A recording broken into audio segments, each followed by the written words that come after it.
Everything get I it. It's do, epic for the moment. I do it for. Oh.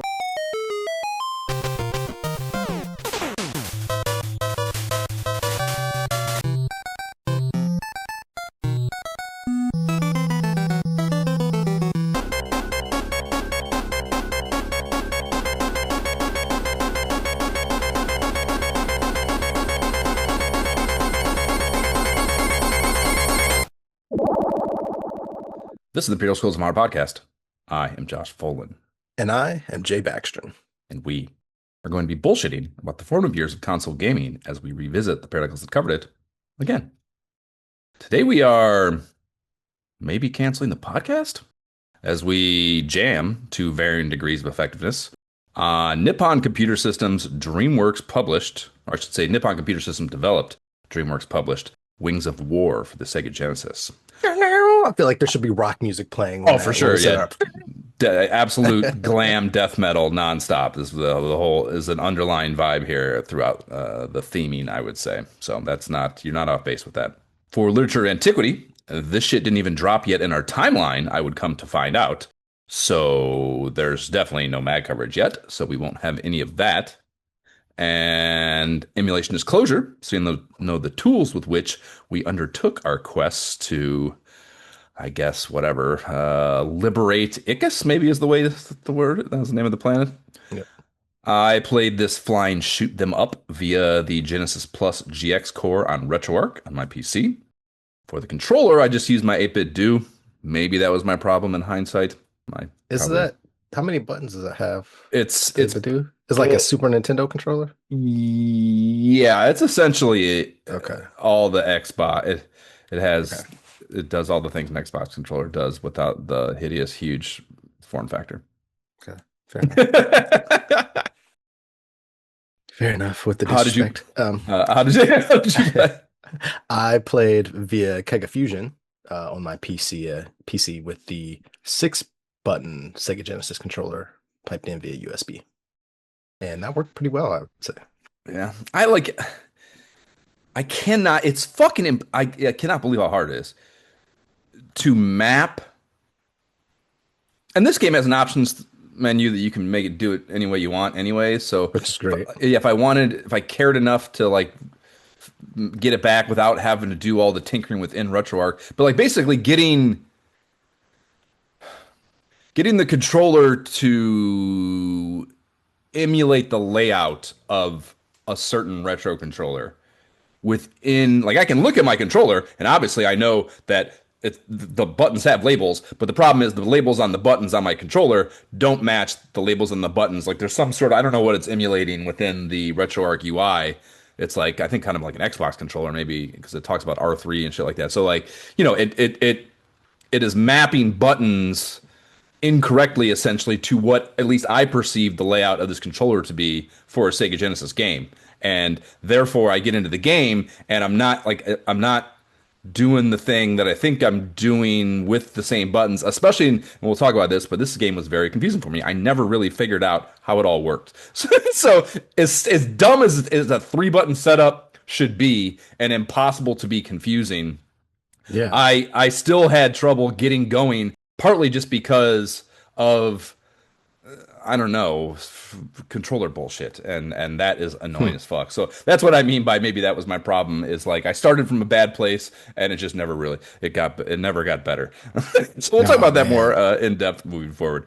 But yeah, I think maybe that was maybe the first of many missteps on this experience for me.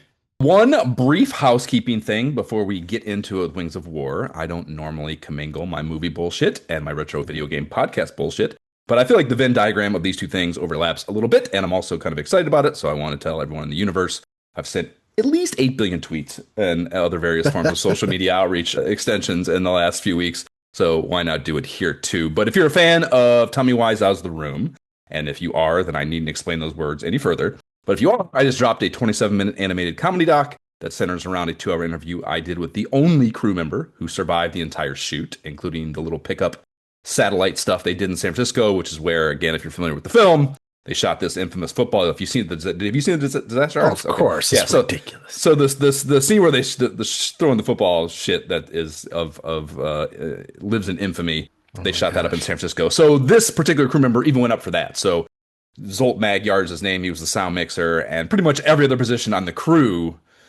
Definitely, they went through 3 cinematographers, like art department, a whole bunch of people getting fired left and right. The shoot basically because it was a disaster, of course. So a crew member who was actually there for the entire principal photography shoot, as well as the couple of days of pickups in San Francisco, is a significant thing. So this guy saw it all basically, and no one else other than Greg and Tommy basically saw what he saw. So it's a pretty unique perspective. And it's also a unique perspective because it's the sound department. So like there's the whole thing with like Tommy's accent and like there's just a lot of nuances that the sound department specifically had to deal with and dealt with.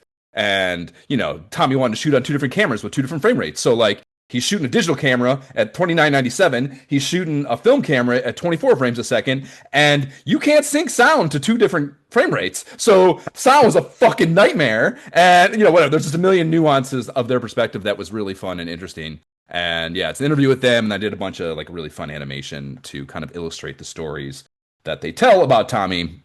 And then on top of all the bullshit from the shoot, Zolt actually worked with him on a little doc project in Santa Monica after the room, and they were interviewing these homeless these homeless kids, and well, there's a lot of stuff about that. But he tells a story about Tommy that is, everyone perceives Tommy to be like this fucking monster, basically, and in many ways, I think that's justified, at least as it relates to his behavior on and around the shoot of this film. But Zolt tells a story that's like this incredibly touching, beautiful moment about Tommy that, one, juxtaposes all that, but two, has never been told publicly, I don't think. So there's two really cool aspects of that as well that I think the film has going for it. So anyways, I co-directed, I produced, did a bunch of other shit on it, and it's funny. And if you're a roomhead, I don't see how you couldn't enjoy it, because people who are fascinated by this fucking film can't get enough of this shit, enough of the lore and what have you. And I think this very much adds to that. And it seems like people who are watching it, who are roomheads,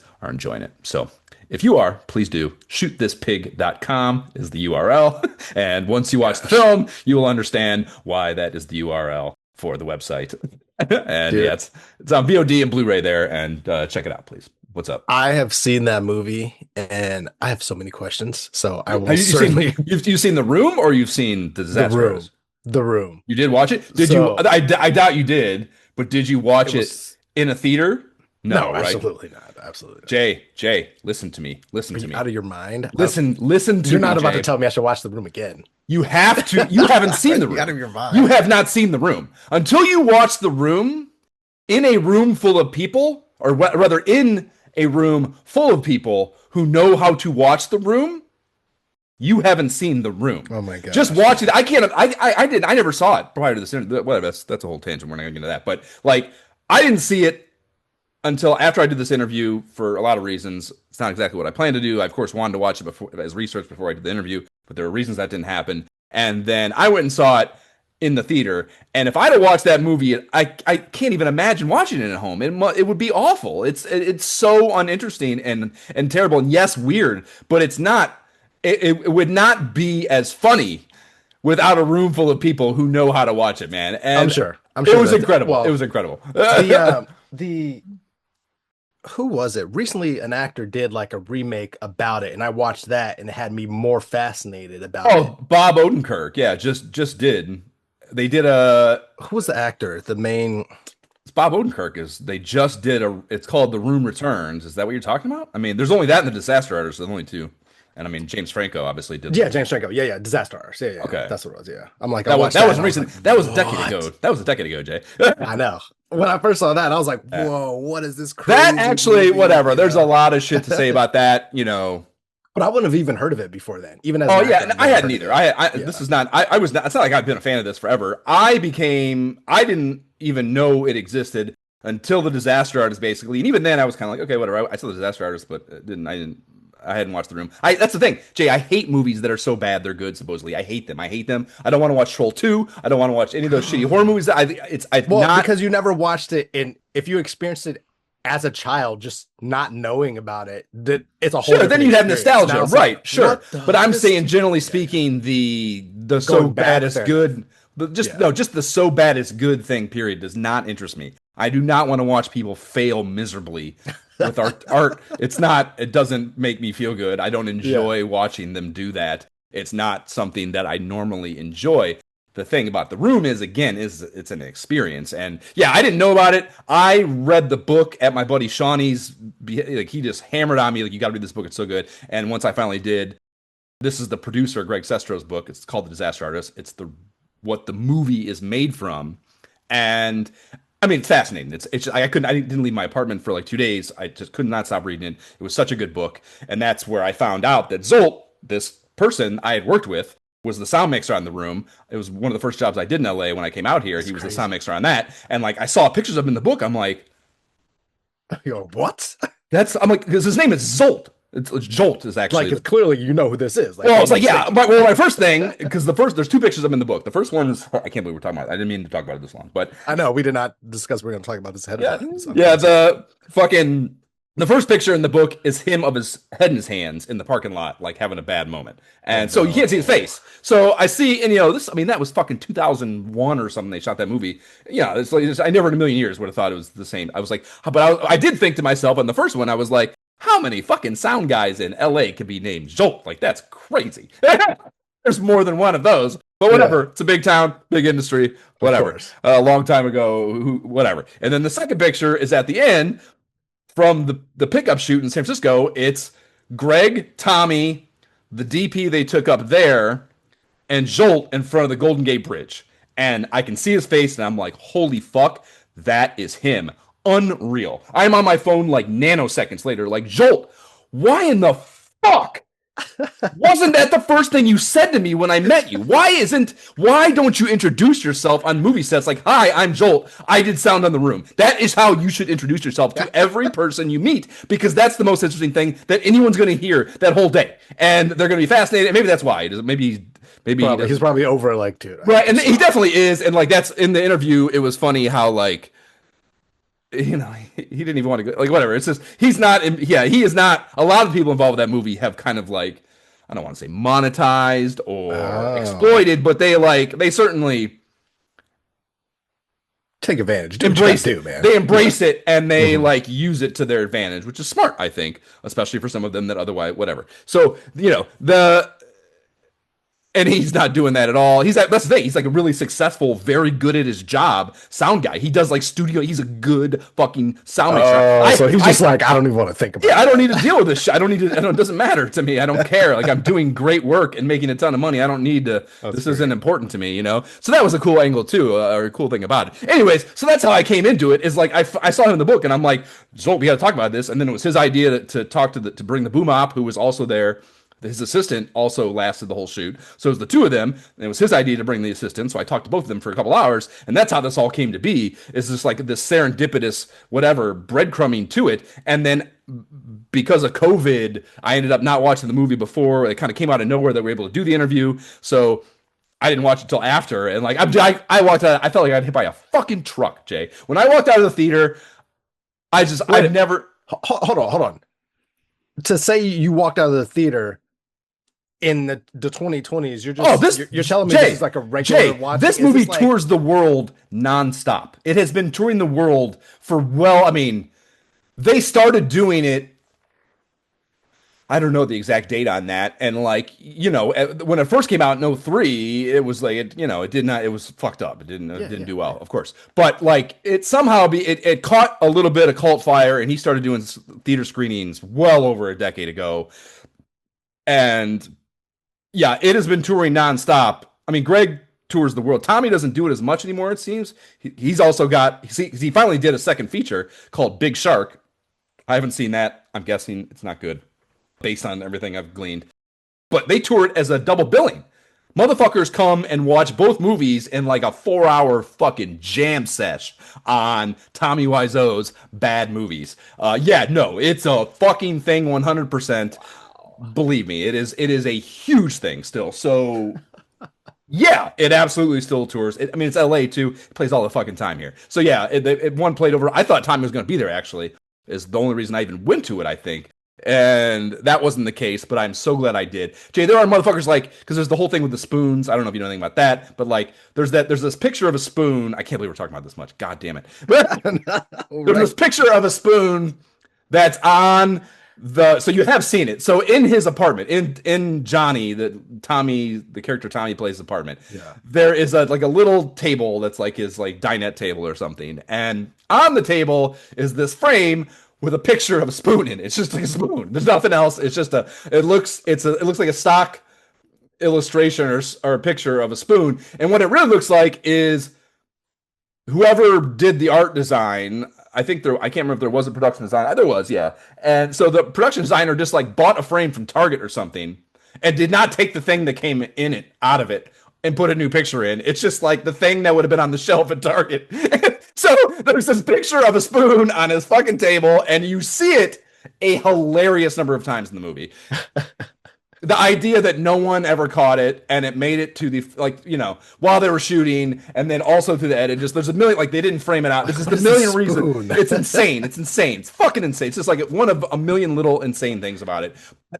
This has become like one of the more renowned parts of the experience is people bring gallon bags of disposable spoons, and whenever the spoon comes on screen, everyone screams spoon and throws spoons at the fucking screen, like in the theater. Are you serious? And like, I went and like this one dude brought a million fucking spoons, and like, but by halfway through the movie, he'd run out, and he like gets up in the middle, and like everyone's talking, like again, like normally when a motherfucker talks in a movie, I'm like. This is why I go. Up, this is please. Why I go at no. I'm not like shut up. I'm like I'm gonna get arrested. That's what I'm like. So, this is not something I thought I would enjoy at all. But it's one necessary for this, and two very enjoyable. But yeah, this guy gets up in the middle of the movie, and he is like he's going down, and he's picking up his spoons, so he has more for later. And he's talking to everyone, and everyone's fucking laughing their ass off that he ran out of spoons. And like it's shit like that is just so good. And all there's a million little nuances that again you cannot get watching it. I can only imagine a bunch of drunk, stoned people just having a time of their life. It's so much fun, man. It was so much fun. I texted the guys when I got out of there, Zolt and Tim, and I was the two guys in the interview, and I'm like, guys, I just saw the movie. Like, wow. Wow, just wow, man. Wow. I get it. I totally see why people are just enthralled. It is just like it is this level of I don't know, like it. No one. It's this weird intersection of someone who didn't do any of the work that leads up to getting good at something or having aptitude at it, but having the means with which to do it in an unfettered way. So like he had the money to just, from his perception, execute whatever he wanted, and what was in his head that he wanted to do should have had some checks and balances. It's just like it's a really hard thing to recreate. It has this earnestness to it that is irreplicable. I think there's just so many things about it that are beautiful, and that's why people are fucking fascinated by it. It's fucking incredible. It's so good.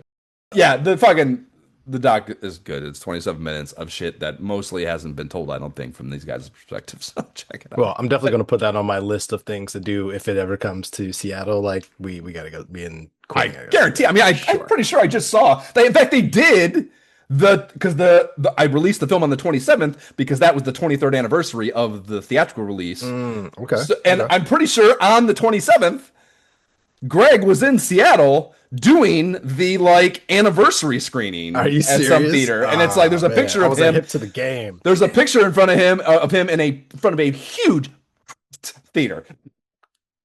So yeah, man, it's nice. It comes to Seattle, I promise you. Yeah, it's in the Pacific Northwest a lot. I feel like it goes to Portland and Seattle and shit a lot. I mean, that's kind of like the fucking wheelhouse culturally, I think, of where a film like that really, that would make sense totally. Right. Yeah. Totally makes sense. Yeah, it's definitely up there. All right. Okay. Well, yeah. Podcast. Yeah, absolutely. 20 minutes on the room first. So that's okay. That's what we're doing. It should be a short episode, so got that going for you if you're listening to this and you're like, what the fuck, man? Why do I listen to this podcast? If you don't give a shit about the room either, too, and you just kind of sort of maybe like me and want to support, just go give the film 5 stars on Letterboxd or IMDb or something too. If you don't want to buy it, do that for me. I'm done. Rate and review the podcast, and tell us in a rate and review about the podcast how awful the podcast is because they don't talk about video games really. Uh, but if you leave something funny there, on the next episode, we hopefully won't be talking about the room and we'll rate it here on the pod and enjoy how funny it was and how much shit you're talking about how bad the podcast is. So please do that too. What are we jamming on now, Jay? Jay, what are you jamming on there? So I'm playing a few games. First, I mentioned it last time, I believe, but Hyrule Warriors: Age of Calamity. So this is, you know, an older game, a game on the Switch. And when I bought the Switch 2, to give a little bit of background, when I bought the Switch 2, I bought Hyrule Warriors: Age of Imprisonment because that was one of the few Switch 2 exclusive kind of games. But Zion was quick to remind me, hey, we still have the older game that we hadn't beat. So we jumped back and we've been playing that. It's been, it's been fun. It's been fun playing with Zelda and other characters in that universe, like Urbosa, the Gerudo, Hestu, the Karaxi tree, some crazy stuff like that. Wait, But so hold on, slow. What is this? What is it? Has Zelda yeah, IP in yeah. it? So okay. So Okay. this is No, I if you don't. were to take Switch. What the fuck? No, I'm oh not. I don't have Josh, any idea oh what's. I don't have Joshua. any idea what's happening on the Switch.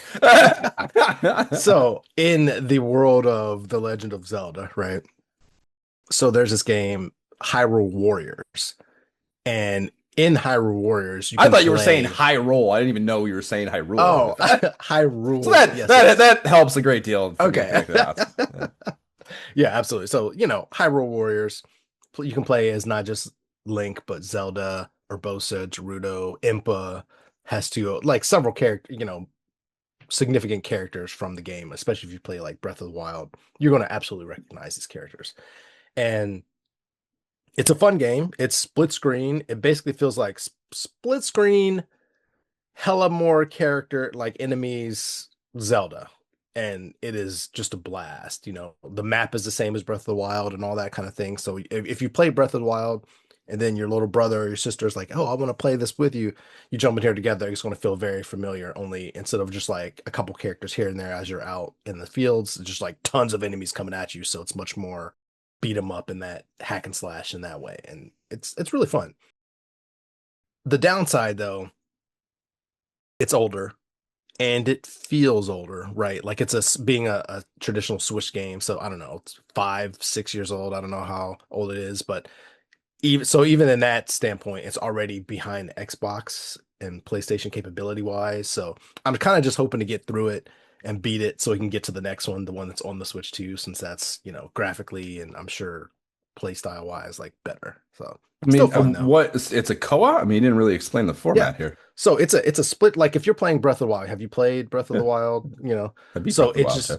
it's I basically think that was the last fucking Switch game I might I have know. I was played. like, I'm like, a Breath of the Wild. Like, I do need to go there. But it's basically a split screen co-op of that. Like, you're going through, but you're not. It's not like you're playing Breath of the Wild, but you're still in that map. But it's co-op, and you have missions. You're going. You have the whole world of Hyrule to explore. You're battling tons of enemies and things coming at you. But like, Okay. you get to select. Like, it's kind of like you're going through that world. There is a story. I'm gonna spill the story, but there's a story to it, and you're basically just battling through with all of these. Pick your Never, Hyrule warrior. never even heard of this.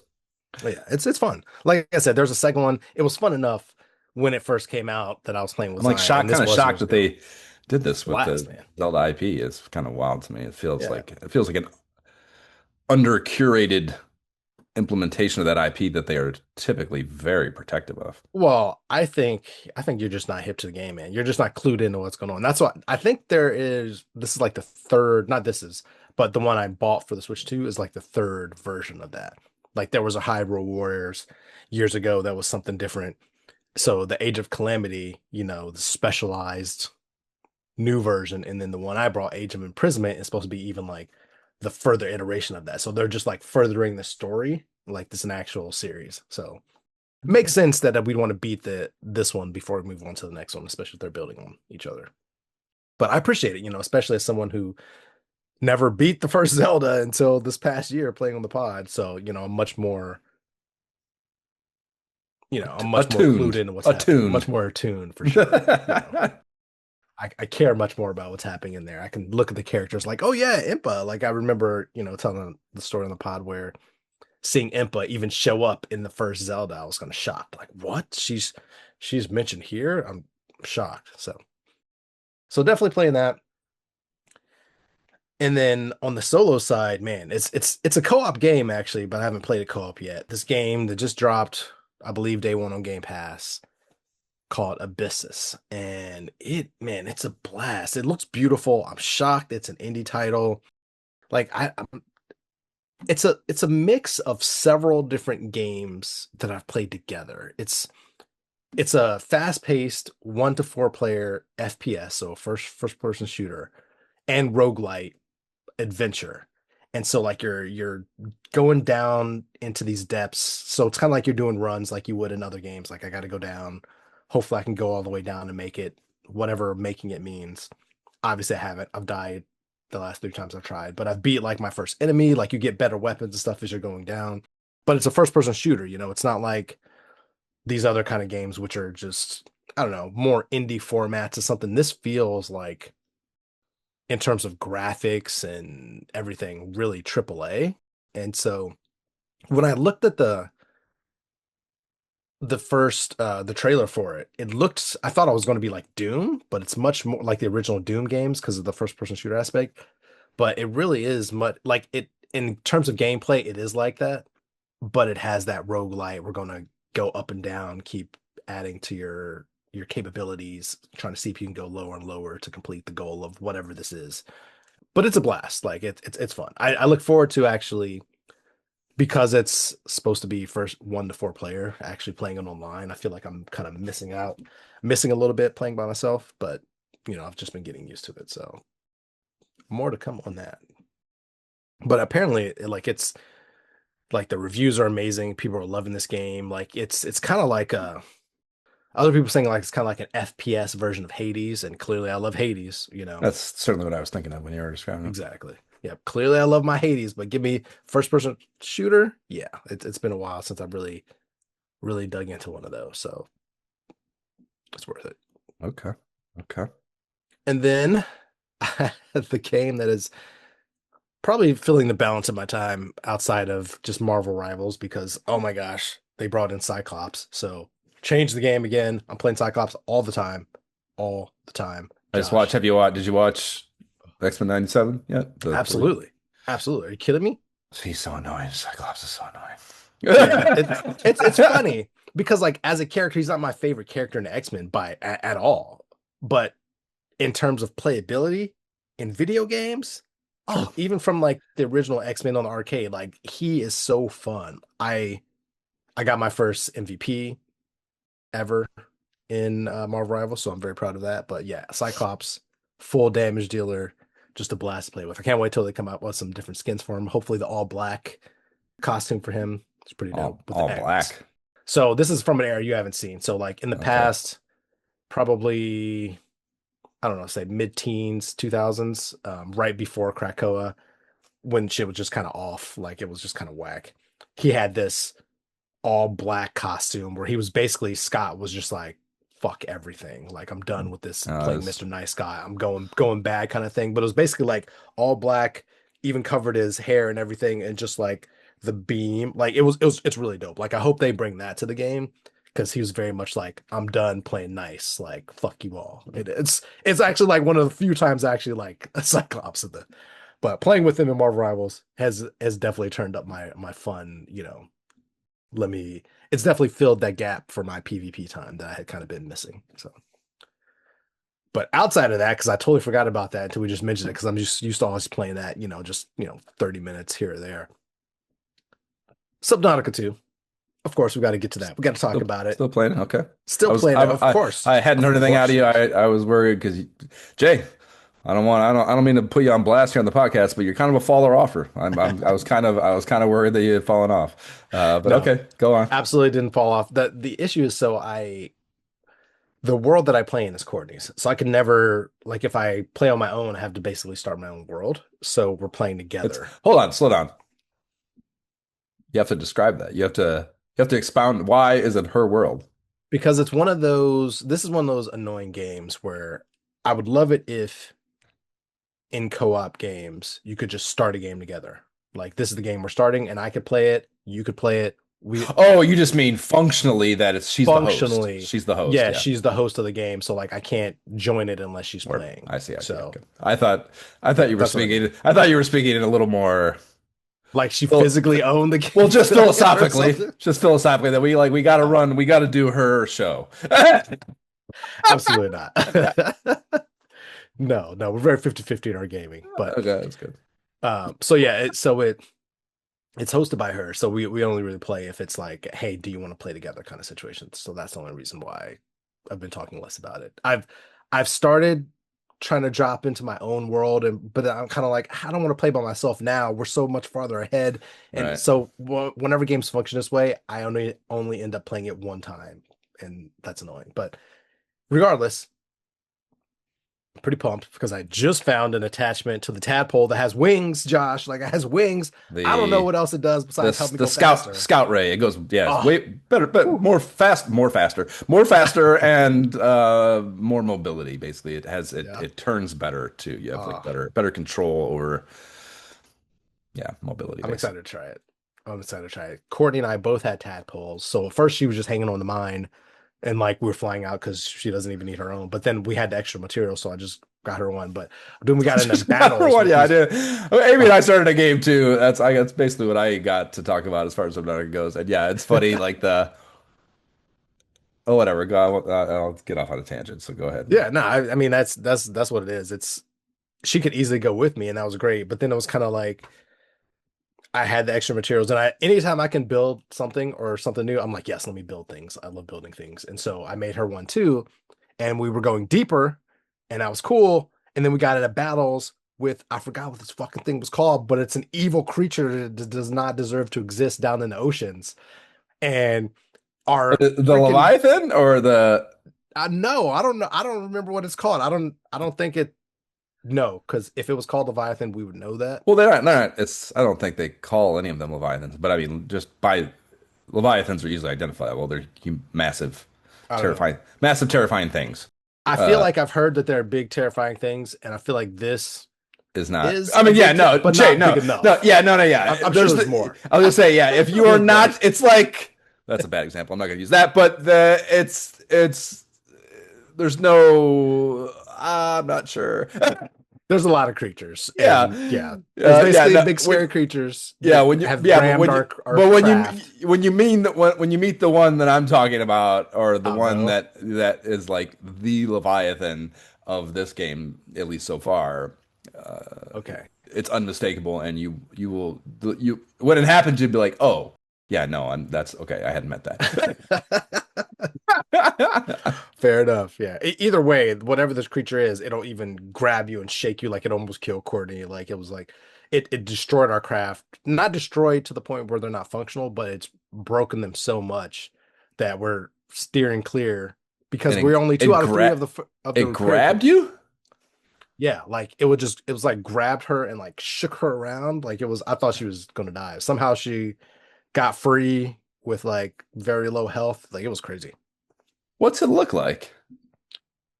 I think it's giant. I want to say it was black and yellow,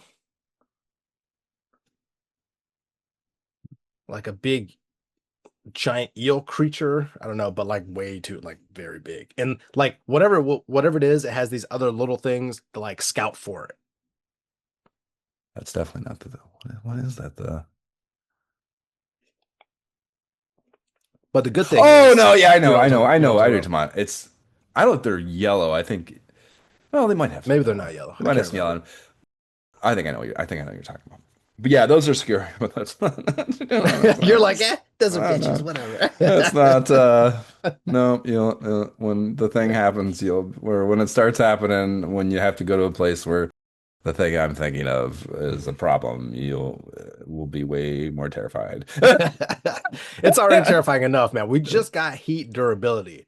So Okay, so I'm yeah, that's I was excited. gonna say I know exactly what So creature you're talking about. Then yeah, yeah. now we're going in, we're going down deeper, and it's like, whoa, we can go deep, deep until the point where even now the tadpoles can get crushed, so we have to get out. And I'm like, how deep can we go, man? This is getting so I don't know. But like I said, So we only nice. have It's a two out beautiful. of three pieces of the repair tool.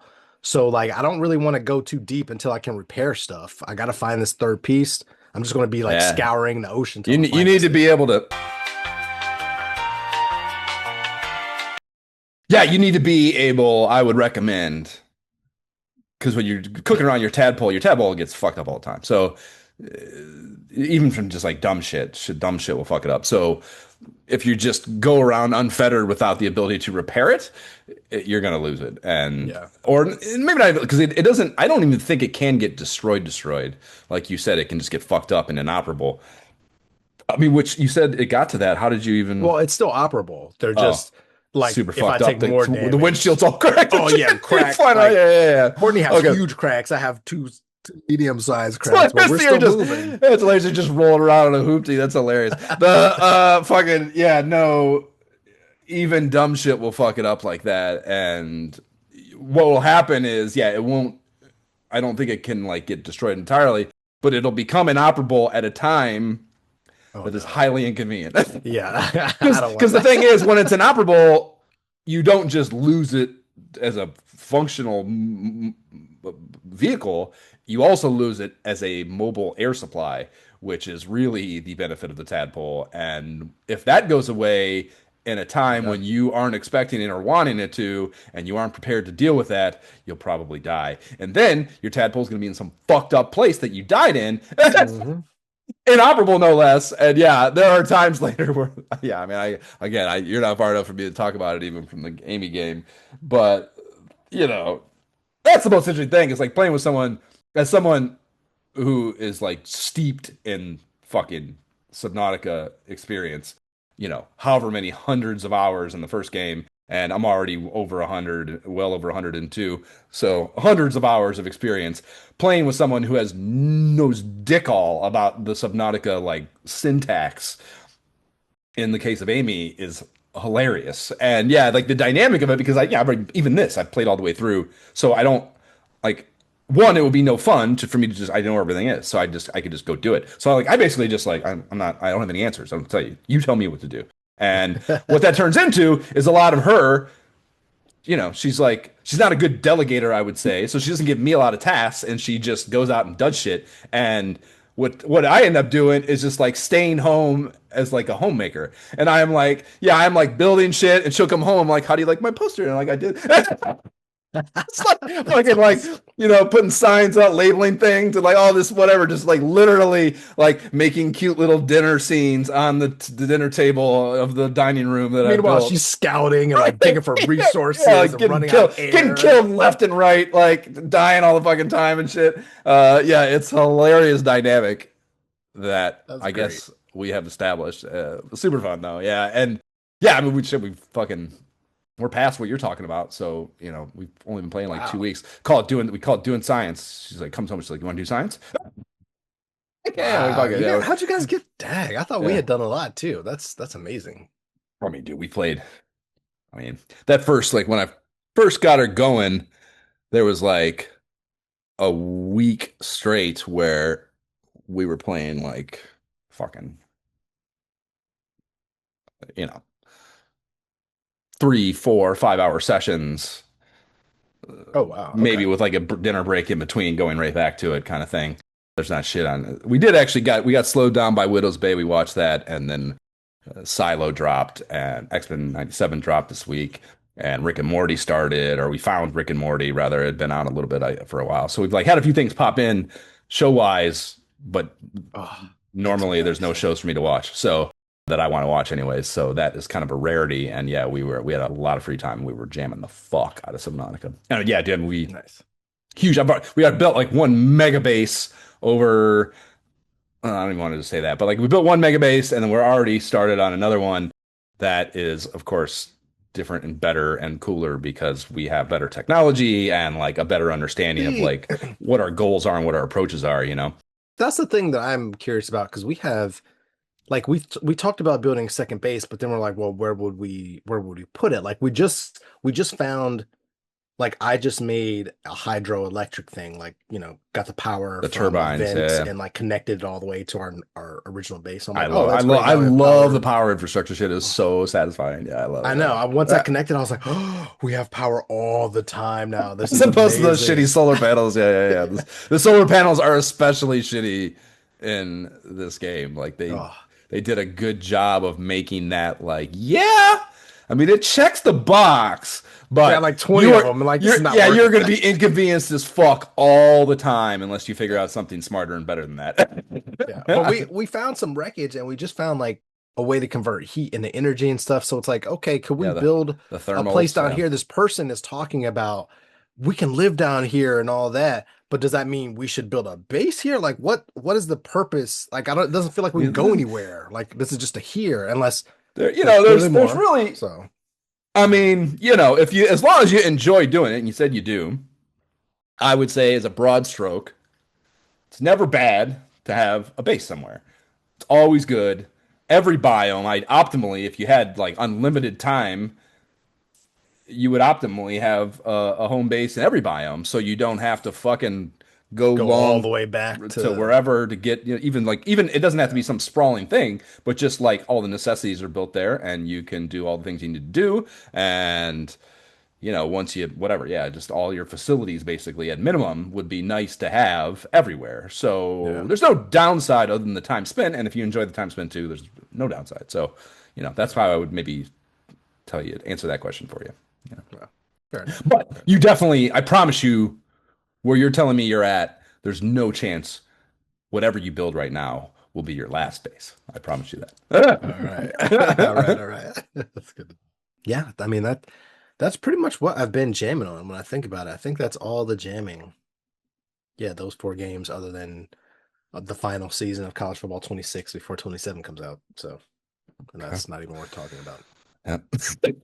I agree. But but I mean, this is not an X-Men podcast, but X-Men 97, oh my gosh. It was good. I mean, they're getting to the apocalypse shit, which is one of the few storylines and that Right? I was enjoying. So that's And the cool. fact Yeah. that they brought the Kang is clearly in there too. I'm like, whoa. Whom? Kang? Kang the Conqueror, dude. Was that So the you third watched you episode? watched I all hated. I three actually episodes, hated right? that third episode. Yeah, the one with the. It's like that Savage Land shit. I just don't. Whenever they get into that kind of stuff, I'm like, I don't care. This doesn't. I Well, don't no, care. like the Rama Tut is Kang. Like that's what Kang is. I That don't. Even, that I don't know who Kang is. So this is maybe part of my problem. oh. I thought that guy is like Apocalypse's predecessor. Is what I actually thought they were setting No, up. Rama Tut, like the Because dude they go who to the two times, and they were saying it's like Apocalypse's two most important yeah, it times. is. Like, It is. It is. Both of those are, but like in the BCE time, the Pharaoh Rama Tut, the dude with the technology beyond his time or whatever, that ball, that's King the Conqueror. That's one of his iterations. Like he's the same dude from the Loki series at the end of Loki series, Jonathan Majors. Like he's the guy. So if you clearly you didn't watch any of no. the MCU stuff from lately, yeah. So it's basically the same. He's like he is Reed Richards's descendant, incredibly smart. He figured out a way to manipulate time so he's a big player in like going back and forth. So like him and Apocalypse seeing them about to like fight essentially, or like it's kind of like, whoa, I did not expect that. So Okay. yeah. So is that? Are you telling me that that is not comic adherent as far as like the new? It's a new No, no, storyline no, idea. no. He's definitely Rama Tut is definitely a king, the conqueror, Yeah, in I know, my but you're opinion. saying this them fighting or whatever. Is this Oh, like I don't know. Like I there have been so many retcons and things like that. And Kang to me before they introduced him into the MCU, he was always just like who is this guy? Like what's he do? He can do stuff with time. Like I didn't know a whole lot about him comic wise. So I mean he was much more like a Fantastic Four kind of right? guy. Like I didn't so seeing him pop up here is kind of very interesting to me. So Yeah, no, that's yeah. Certainly, we'll watch it. The was it the Jubilee shit? I was surprised she had her own scene, her own Yeah, fight scene. that was I that we had that girl cast in the movie. She's good friends with the director of a thing that I was Oh up in yeah. the thing I did in Sacramento last year. We had her cast in that film, and she had to go do like she needed to leave and do Comic-Con stuff. Classic. And we were like, we can't. That's fucking. It's 2 weeks. We can't. You can't leave. And Yeah. you need to work. These are like four girls in a house at all times. Like you need a wrecked schedule. Sorry. Anyways, I ended up. I don't know if I said it last time. X-Men's. I did try to like read a little more Wolverine after I said I was dropping it, Oh, and you like, did? yeah, he like it awful. It was like he like just they just gave it back to him. It's just like the way he got it back. I was like, this is the least satisfying. I cannot believe I've went my whole life. They were just like, whatever. I don't remember who it was, but someone's just like, we just need to let's give him back to him. Like, we'll just hand it back, and then this will fix it, and then we can use him for something. And I was just like, he doesn't have to like actively like what? It's like this is a problem for our writing. We need to find a way to get the adamantium back on him so we can start doing Right. Wolverine shit again. Yeah, it was just so bad and so unsatisfying. I was like, I cannot believe I've spent my whole life like feeling a yearning to know that information is like one of the more I don't know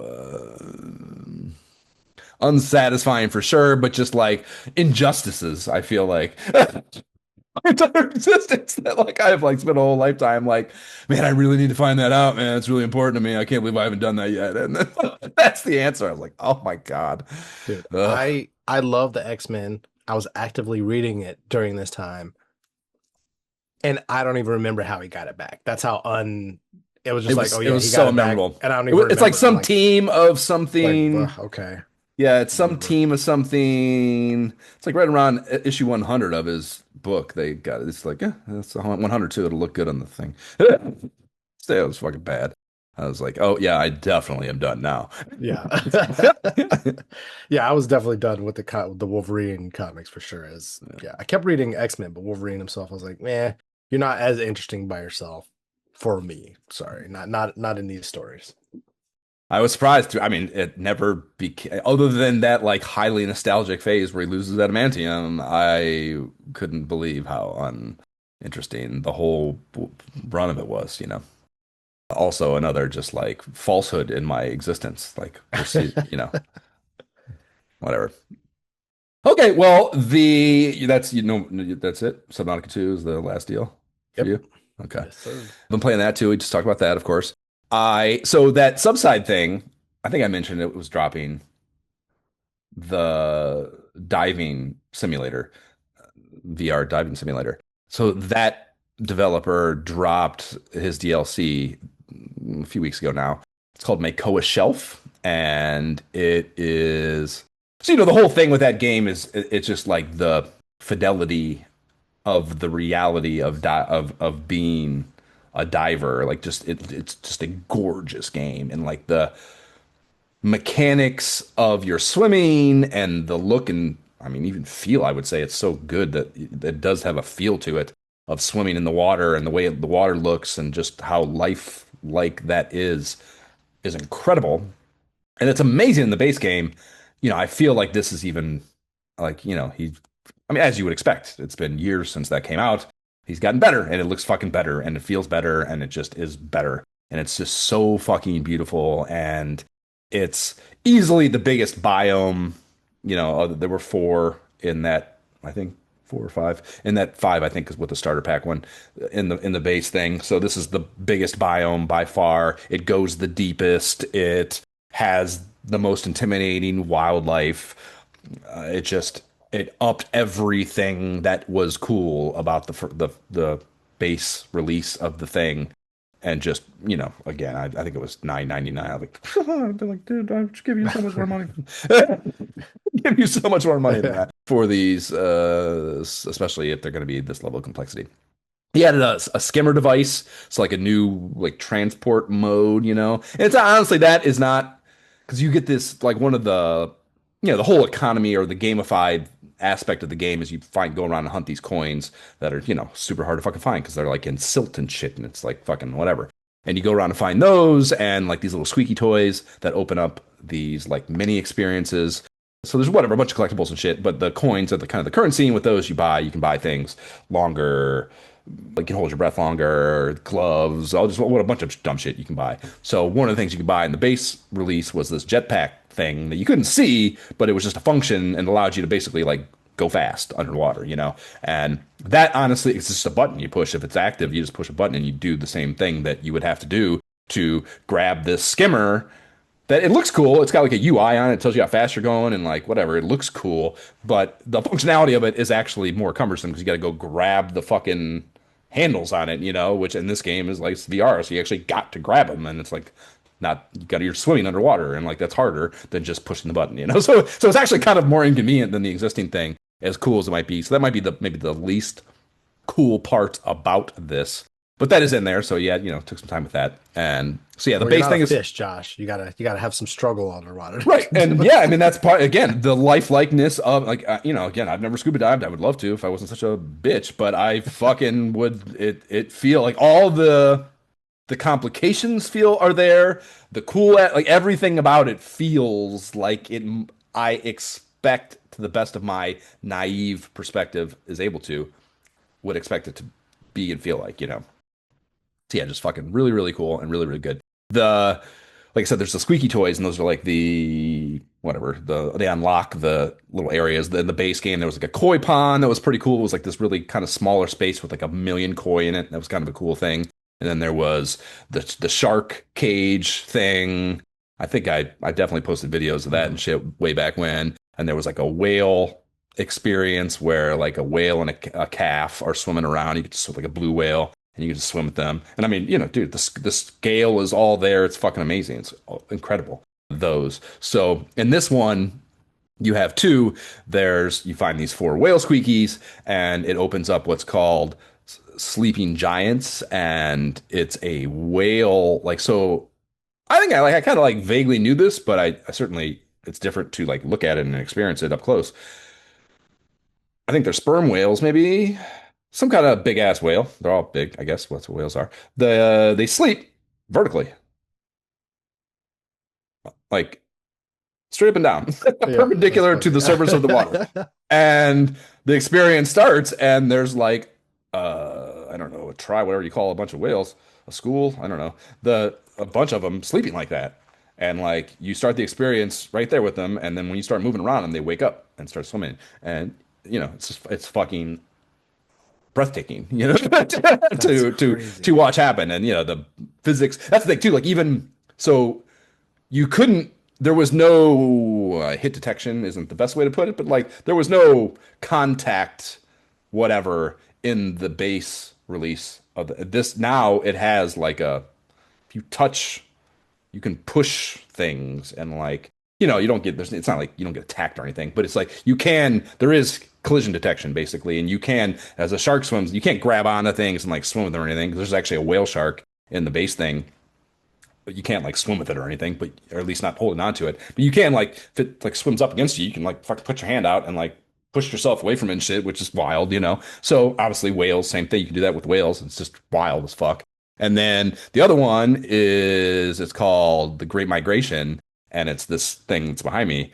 It's this.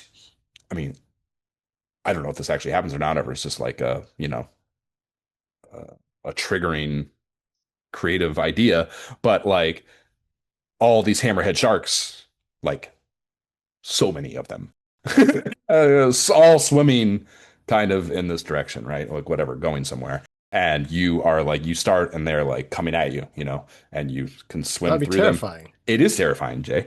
It's absolutely terrifying. And it's, you know, it's funny because both this and the whale thing happen in this like void space kind of. It's not in well, I think maybe actually when you go above water, you can see the area. They are like theoretically in the whatever same universe or whatever, but you don't have that. You can't you see the floor. So they happen in kind of this void space. So like this picture I took behind me was I swam way down below, and it seems infinite. I'm sure you can eventually get to a place where it stops, but maybe not even perceivably because it could just be that when you hit the thing, it's so because it does get darker as you go down, of course. So maybe when you hit the bottom, you wouldn't even be able to You don't see even that you're know because right. it's Yeah, black. yeah, it's so dark, right? So you know, maybe emotionally there is no bottom, but I'm sure there clearly is of some kind. That's scary. And I don't even want to even think about well, that. I'm like, that nope. was the amazing thing. So I'm in VR, right? And like I'm like, okay, like, oh, this is a cool. Like I thought to myself, like, there's all these things swimming, swim below them, and look up, and that'll be cool. So I go down, I look up, and that's the picture behind me looking up. And then I thought to look down, and I'm already down where it's pretty dark. But looking down is just pitch black. And like it was like I realized that like looking up should be way scarier because there's a million fucking sharks up there. Yes. But looking down, this is the interesting thing about the ocean. Looking down was like created an unrest in me that I cannot even begin to describe. Way more terrifying. The unknown of the ocean is unbelievably magical and terrifying. And the fact that that's able, that emotional response is able to be captured. Like I sent this picture behind me or this video, but to Jab, and this motherfucker thought, he asked me, he's like, he thought it was live action footage. He thought, he's like, are you a fucking idiot? Like, he thought that I went scuba diving and took that video and sent it to him That's great. and that it was real. And I was like, I told him, because I was actually, I tweeted that at the fucking, I was tweeting at the developer anyways, something, tell him good job, take my money or whatever. And so we had a conversation going, and I sent that. I was like, you probably want to know this, but like, I sent this video to my little brother, and he thought it was live action footage. So good fucking job, dude.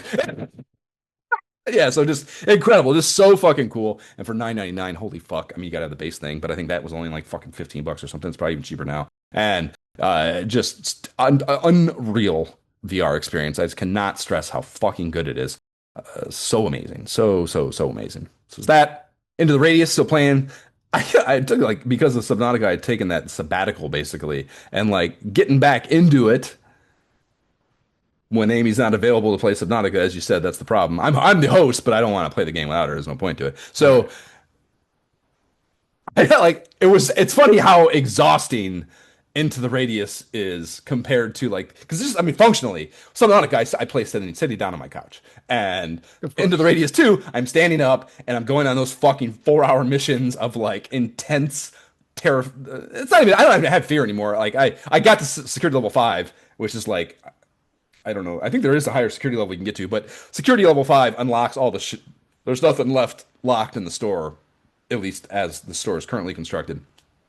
So basically, the dopest ass weapons. And Jay, the fucking sniper rifle I have, it is a goddamn death machine. I posted the video the other day, man. It's because again, VR, so like the tactileness of it, the size and like scale of things is like more impactful because you're in there with it. And like the size of this gun is I can't believe because they're not, there's nothing fictitious about any of the weaponry in that game. It's all real world shit.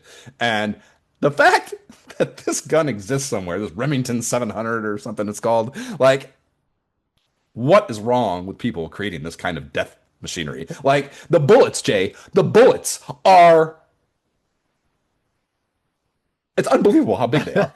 It's unbelievable how big the bullets are on this thing. And like it's so satisfying. It's so satisfying to use and like it's so accurate and like the scope I have is the best scope, which is like this telescopic deal and like I murk things from so far. They have no idea that a any threat is there, and I'm just like I just murk them, and it's like even like so I'd had the sniper rifle whatever, and like it has these velocity numbers that are like hilarious, like fucking 877 fucking What? meters a second or whatever the fuck the numbers are, and like that means nothing to me, and like so whatever the hell I had with my last sniper rifle, and then like you shoot the bullet and then the thing dies, and like that seems instantaneous when you're doing it because you don't have a comparison Of in your head. course. But like, get the fucking gun, and fucking velocity is way higher, and like the immediacy of the thing just like fucking exploding or whatever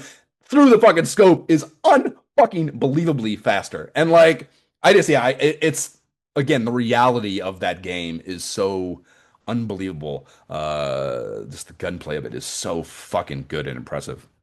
And yeah, I mean, I'm playing the game unless something like gets the jump on me, which I play this game like 140 hours or something. Also, at this point, like something getting the jump on me, very difficult to do. I know kind of how everything works at this point, so I am just walking around like fucking, and I got the night vision. I got the best one of those too with the security upgrade. And like, I am just like a fucking killing machine. And it is unbelievably satisfying to go out into the space that previously was like terrifying. And, I got to be getting close to the end. I don't know, and there's no percentages or anything, but I got to be getting close to the end. I would expect, again, because I have all the weapons now, and what else is there to do to keep it interesting?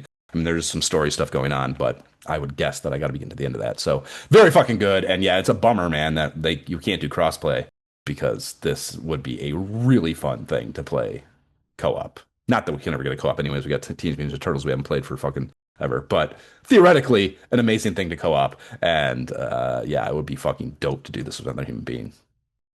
So good. If I get into that, I should be able to finally get into my like Resident Evil backlog and shit too. So that's kind of exciting. Kind of looking forward to that. So that's pretty much it. A couple little dabble things. Battlemark drop a new campaign. I played that. Oh, okay.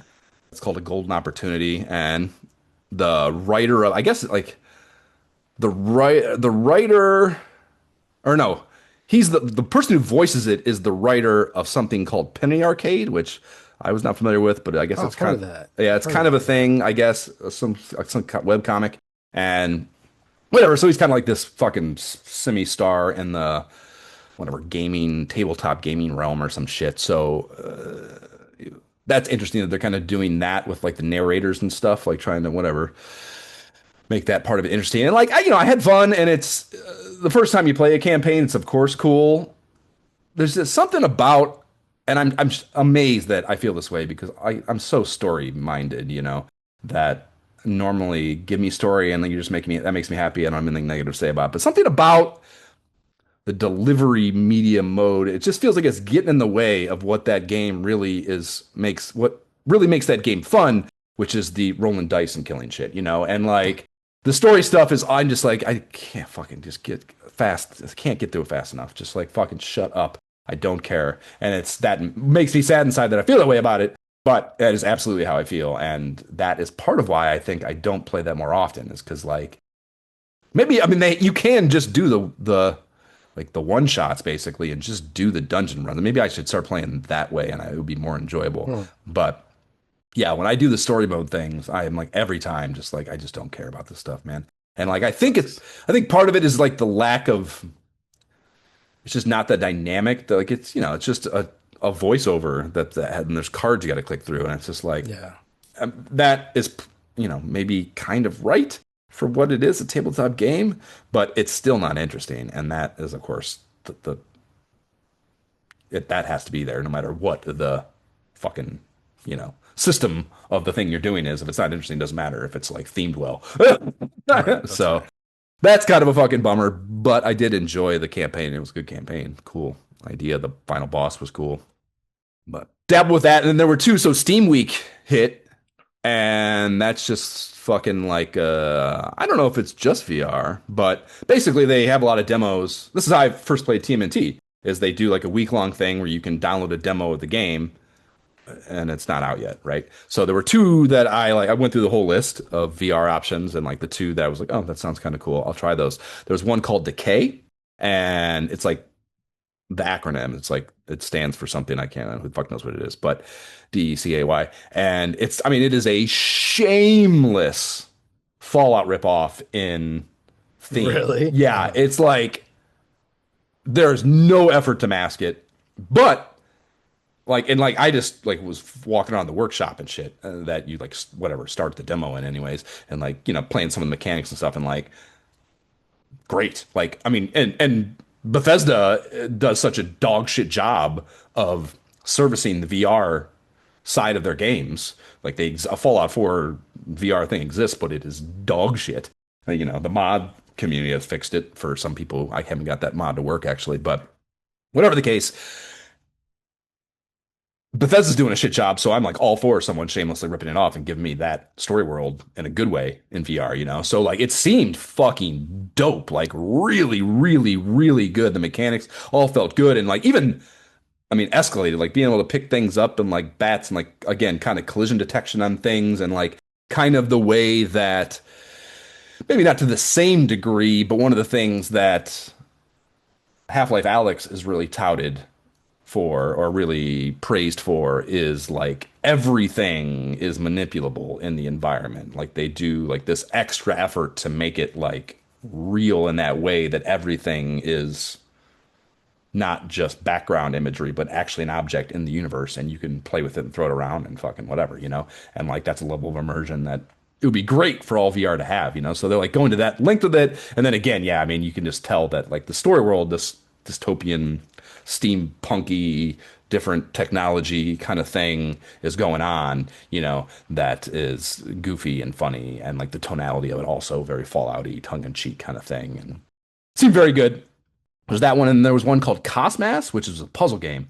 And this is fucking amazing, dude. It's like such an interesting out there idea. You're like, the premise is that it's like, you know, fucking space. And it's like, the idea is kind of like, you're like a seedling piece of matter. And like, your goal is to basically suck up everything with your gravity, and your gravity increases obviously as mass increases. So like you're basically just trying to like win this cosmic evolutionary thing against all the other just debris basically in space. And like the physics of it are all there. So like the you know the inertia, I guess, of movement becomes harder to work against as your mass increases, which is your goal. So essentially, your goal is making the mobility more difficult. And then they introduce different kind of gravity-based hurdles to you accumulating more mass. You know, there's like this very binary negative and positive mass that you want to either avoid or actually absorb. And it's just the physics of it is so good. Kosmass, Cosmas. And I presume it, I mean, it seems like the kind of thing that worked fine and flat, so I'll be surprised if they just do VR. But of course, like to be in the thing and like you're turning the fucking part of it, it may actually only be VR because part of the interesting aspect of it is kind of like you having to juggle your perspective as you also juggle the movement of your object, you know, or your fucking planet or whatever. So yeah, just a really, really cool, different kind of puzzle cerebral experience that you know, the kind of thing that like makes VR shine because you didn't even know this is something you wouldn't even think to do maybe in flat, you know, at least all these different variables that make it hard and interesting, you know. So very, very cool, and two cool ass demos that I played.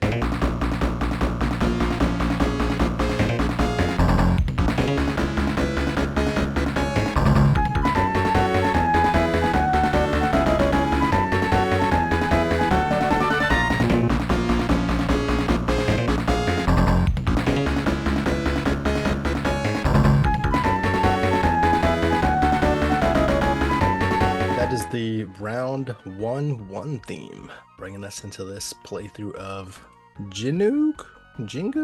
Not sure how you It's pronounce got to it. be Gynog, right? No? Is that just I- a dumb American way of thinking? That's what I thought, but just looked up the pronunciation, and it's definitely like a gin French, something. French-ish? It sounds French, I don't maybe? even know. Yeah. Okay. Well, yeah, and that's, you know, you can tell that like I don't even know how to describe it, but there's enough stuff out there, like when I was looking up like playthrough videos and the soundtrack and blah blah blah blah, where it's listed under that name that like that means something to people. You know, there's like an appreciation of the original iteration, I guess the arcade version of it, which is where this comes from, probably. So yeah, I guess I should know that. I feel like maybe I do know that later here in the notes. But yeah, that's probably a cooler name also than Rings of War. Well, As interesting as the WR thing is, you know. yeah, I do like that, but I will say, just because this is our podcast, we can do what we want. Like there was nothing notable in the history except for the fact that this game was re-released in 2021 on the latest platforms, so Switch, Xbox, PlayStation. So you can buy it for $6.99 right now, but under the Jinug or whatever The original name, one. not Okay. Wings of War. And is it a one-to-one Oh yeah, it looks like remake the game we're or playing. It okay? looks like the Yeah, exact game. Yeah. okay, It's just a re-release. It doesn't look like they've remade it or anything like that. It looks pretty solid as what we pretty just played. pretty OG. Okay. Yeah. Welcome to Icus, planet of the flying men. You are War, a winged battle master with the power to hurl bolts of energy and control the magical forces of nature. Your planet has been taken over by an evil virus that has mutated into a collection of the grossest creatures ever to slime a tunnel. They are the mutants of Icus, led by the terrible destroyer. Many have taken on the mutants before you and failed. Now it's your turn. From the deepest caves of Icus to the belly of the beast itself, you must fly and fight for the life of your planet. It won't be easy, but then the best battles never are. Destroy the destroyer, and Icus will be saved. Its skies free once again. But fail, and your wings will be clipped forever. Not exactly, I would say, the Konami copywriters in the bullpen over their No. Dreamworks. Destroy the destroyer, Right? isn't. I mean, it's alliterative, which is maybe Konami-ish, but certainly not as creative. I had to read that 3 times. Like, did they really just say like there's mutants, destroy it, like he's the destroyer, I got destroy the destroyer. Like who wrote this? Like, come on, guys. They clearly were focused on playing the game. They're like, we'll Yeah, figure out some story. yeah, it's the '90s, but it's really the '80s, and that's the '80s. That's just Yeah. yeah. What is this game? Clearly, this is a horizontally scrolling flying shooter. I mean, that's you're flying with wings, but it's clearly a flying shooter in every way. That it is. So yeah, we goofed somehow. This didn't drop actually in the US until September 8th in 91. So I'm not sure where I read that June date, but it was not correct. And it wasn't the Japan release I read. That happened on January 25th. So it is out in Japan, Hmm. I guess, but it's not out in the US yet in our timeline. So I don't know what happened Sorry, there. we What were so excited we jumped the gun. It's fine. It exactly? Yeah, happens. yeah, right. And we don't claim to be good at podcasting. We just say we do it a lot for have done it for a long time. So on the Billboard Top 100 front, we have Bryan Adams' "Everything I Do, I Do It for You." Oh Was no. up at number one, probably off some Robin Hood shit, and actually in the box Ugh. office stuff, I would confirm that. And I love it though. I love that song, Jay. That was definitely on my music video VHS tape for sure. Oh my gosh. I love I that heard it song. so much. It was just like, please stop. Just like, I Everything get I it. It's do, epic for the moment. I do it for. No. But not when I get home from school. I don't want to just hear that song. Come on. I don't want to do it for you and fucking after school, man. Yeah, that's hilarious. Yeah. More interestingly to me than even that, though, Boys to Men is at number three with Motown Philly. That's what I'm And talking about. yeah, That's what I was jamming to in my yeah. cassette right now. Oh, sure. I definitely had that cassette tape as well. Yeah, they're just basically that, that's off their first album. That's the big single off their first album. And that was, yeah, when they were just starting to put a rocket up their ass to stardom, basically. That You kidding song. me? Yes. Yeah, and yeah, it was certainly the first that was the first Boys to Men song for sure that I was singing along with 92.3 The Party Pig in Cleveland, Ohio. Or I guess Nice. I was in Oberlin, Ohio, but that was actually maybe not a Cleveland radio. It might be like Elyria or something. I think it was Elyria. Whatever the case, 92.3 The Party Pig was the station for sure that I was listening to that song on. And that I don't know Nice. why. That was their first hit for sure because I was that was my favorite group growing up and that was their first hit. So Yeah. 100%. I had a one of those posters like that you like take out of one of those dumb music magazines on my wall. They were in bib overalls. I'm pretty sure it's why I got my pair of bib overalls. I mean, there's crisscross too, of We all had course. bib overalls at that Right. time. We Sure, all but did. I mean again, like I didn't have cable. There's a lot of things, Jay, that like maybe were like easily accessible normal syntax out in the world for you to like consume. I did not have access to so many of these things because of the lack of cable.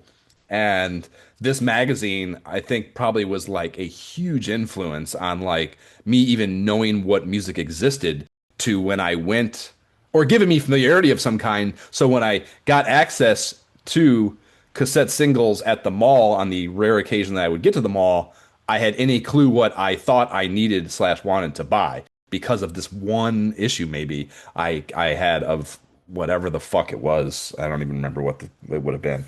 But yeah, I definitely had a poster of that, like one of their marketing shots from that album and song Nice. on my wall for sure.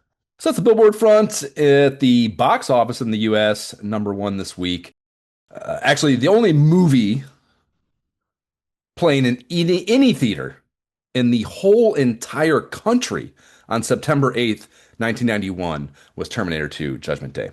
There were Oh, they so okay. theaters would put up posters for other movies, and like the marquees claimed that other movies were playing in the theaters too. But if you actually went to the window and asked for a ticket for anything other than T2, they had a T1000 at the theater that would just shoot you and kill you.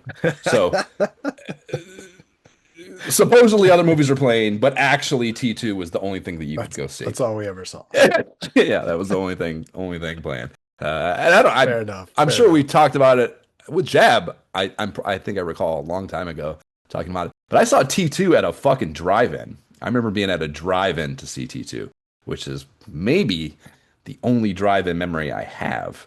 Really? Yeah. Oh, we had a drive-in near us, so I saw many movies at the drive-in. Many movies. I mean, I shouldn't say You could that. see them back to back, so it was like the best deal.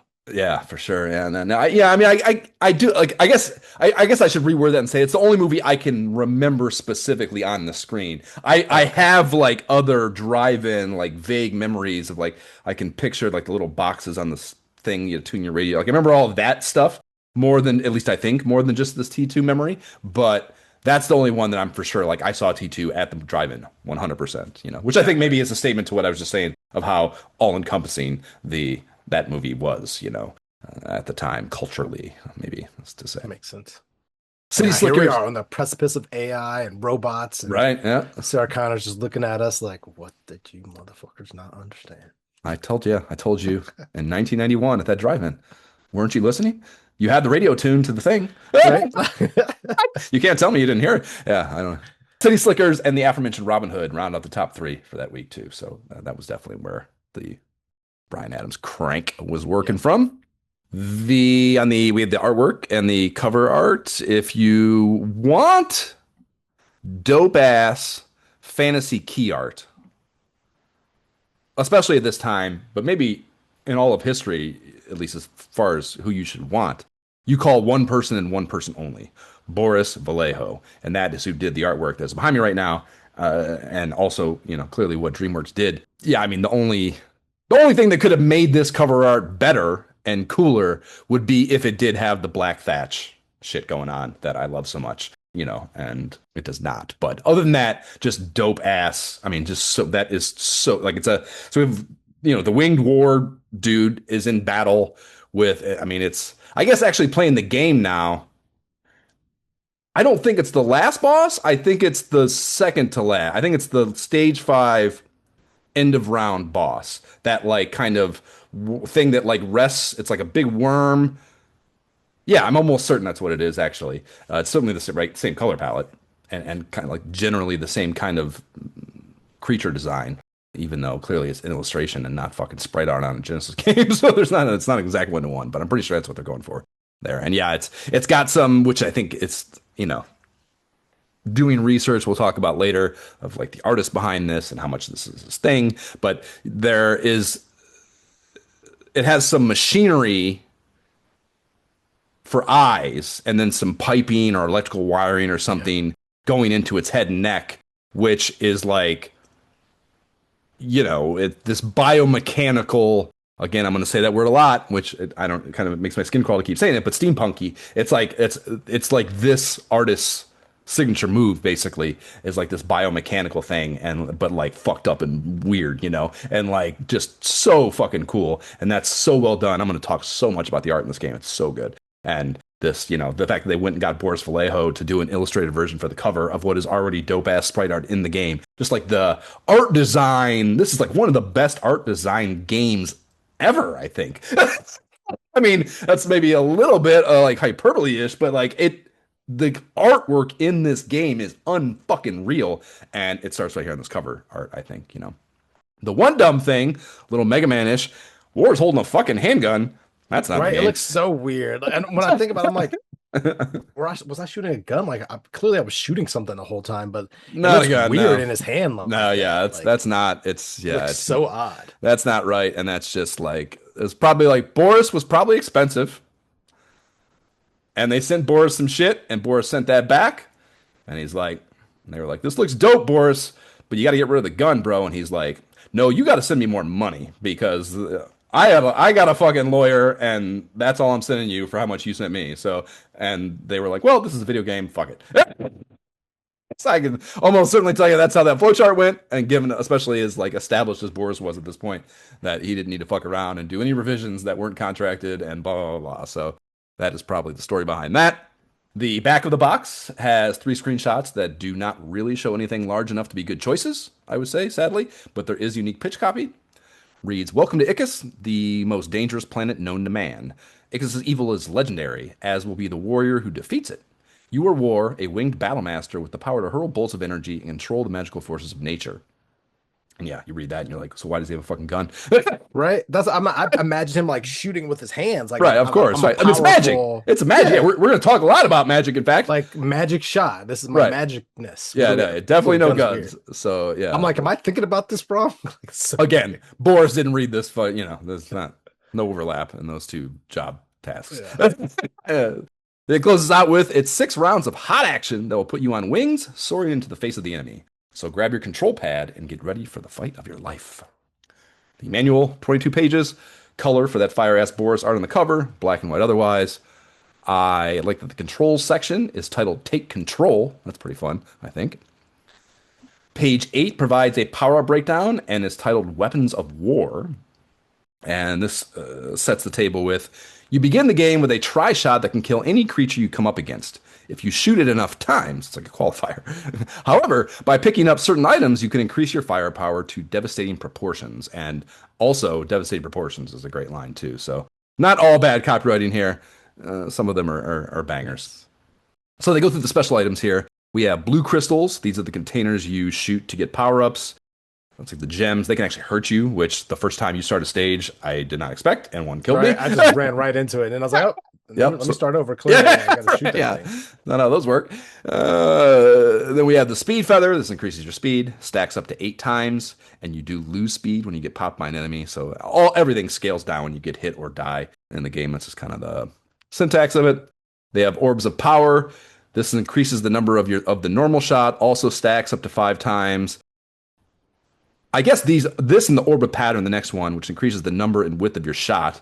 Which I read these, man, but I still would fucking playing the game is just so overwhelming. I think I just did not understand this really at any point playing. I guess if I'd read these 2 blurbs again after having been confused for a while, it maybe would have clarified it for me. But yeah, so basically the blue one, I believe, is the top meter. I'm pretty sure.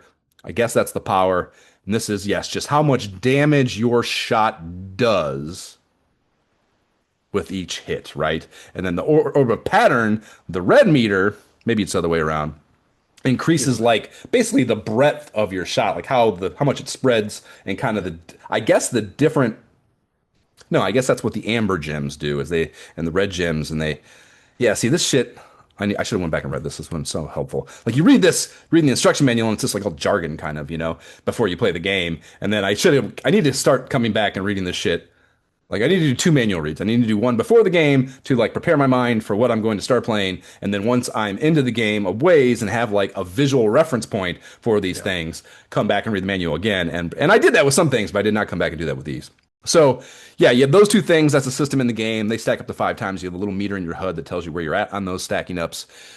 There's extra lives, of course. And then there are 3 different gems, the amber, the red, and the blue. The amber changes your shot, the way it's described is changes your shot pattern so you can fire forward and backward, allowing you to hit shit behind you, which is great, of course, because you have a ton of like that shit flying up behind you and you initially don't have the ability to fire back there and you got to do that kind of loop around thing, like fake them out to get them to one side and then loop around the other way to kill them. That's certainly a difficulty component in this game in many regards. We have the red gems. These fan out the shot pattern to the front, which is, I guess that's the thing. In so many cases, I feel like you can, I guess it's just giving you control, and if you know what the fuck they are, you don't pick them up. But like, there's a lot of things in this game I feel pick up. There's so many pickups. That's part of the thing too, I think. Is I literally can't, playing at the speed this game requires of me, I cannot make sense of all the It's fucking. very simple, Josh. You needed to pick up everything you saw. That's There's what I not did, but I feel like there's not a moment where you need, because I tested it. There's not a moment where you I need to don't know, like man. skip over stuff, because in those moments where you think, "Oh, I got this weapon. This is cool. I'm going to keep this one," and you skip stuff, then you realize You're I presented with a should have got problem. that I should have got that thing. thing. Yeah, I yeah. because I I mean, tested I that. certainly So felt times where like you pick something up and you can immediately see the through line to like I needed this to deal with this. Like those clouds in stage two. You get the thunderbolt that shoots out, and that's the only way you can kill those clouds. Like I immediately saw a lot of that, so I get that. But there's got to be moments once you're good. I feel like where you're probably. I mean, you're saying you tested, maybe not, but I like I tried. really, I, yeah, I yeah, it feel did not feel like that way. If it I always felt like, even when it felt like maybe okay, I'm good. Like I got to that point where I was like, I'm good. This I got the spread weapon. I don't want the one that like has the more square kind of yeah, yeah. rectangular shot. Like I don't want that. So I went back and I tried it and just kept going. I was like, no, I'm good. I'm good. And it never worked out, man. I tried it a couple Yeah, the times. I was thing, like, the they're square trying to help thing you. creates some like defensive barrier shit because it Yes. fires up and back a little bit before it goes forward. Or So I got yeah, like the X one where it shot back and I went from shooting so much to all of a sudden I'm just shooting two in the front and two right, right, behind, and I right. was like, I don't want this. This is terrible, but I absolutely needed it because I tried to take the spread out there and just got murked by the number of stuff coming behind me, and I was like, Okay, oh my gosh, man, this is so they kind of lead you to it. So you want to grab everything, but that's also the pain because if you're not like if you're struggling and you're missing stuff, then that's a whole different thing. extra fucked. Yeah. Yeah, but you need to go after it. Okay. You needed to go after everything. That's what I found. Okay.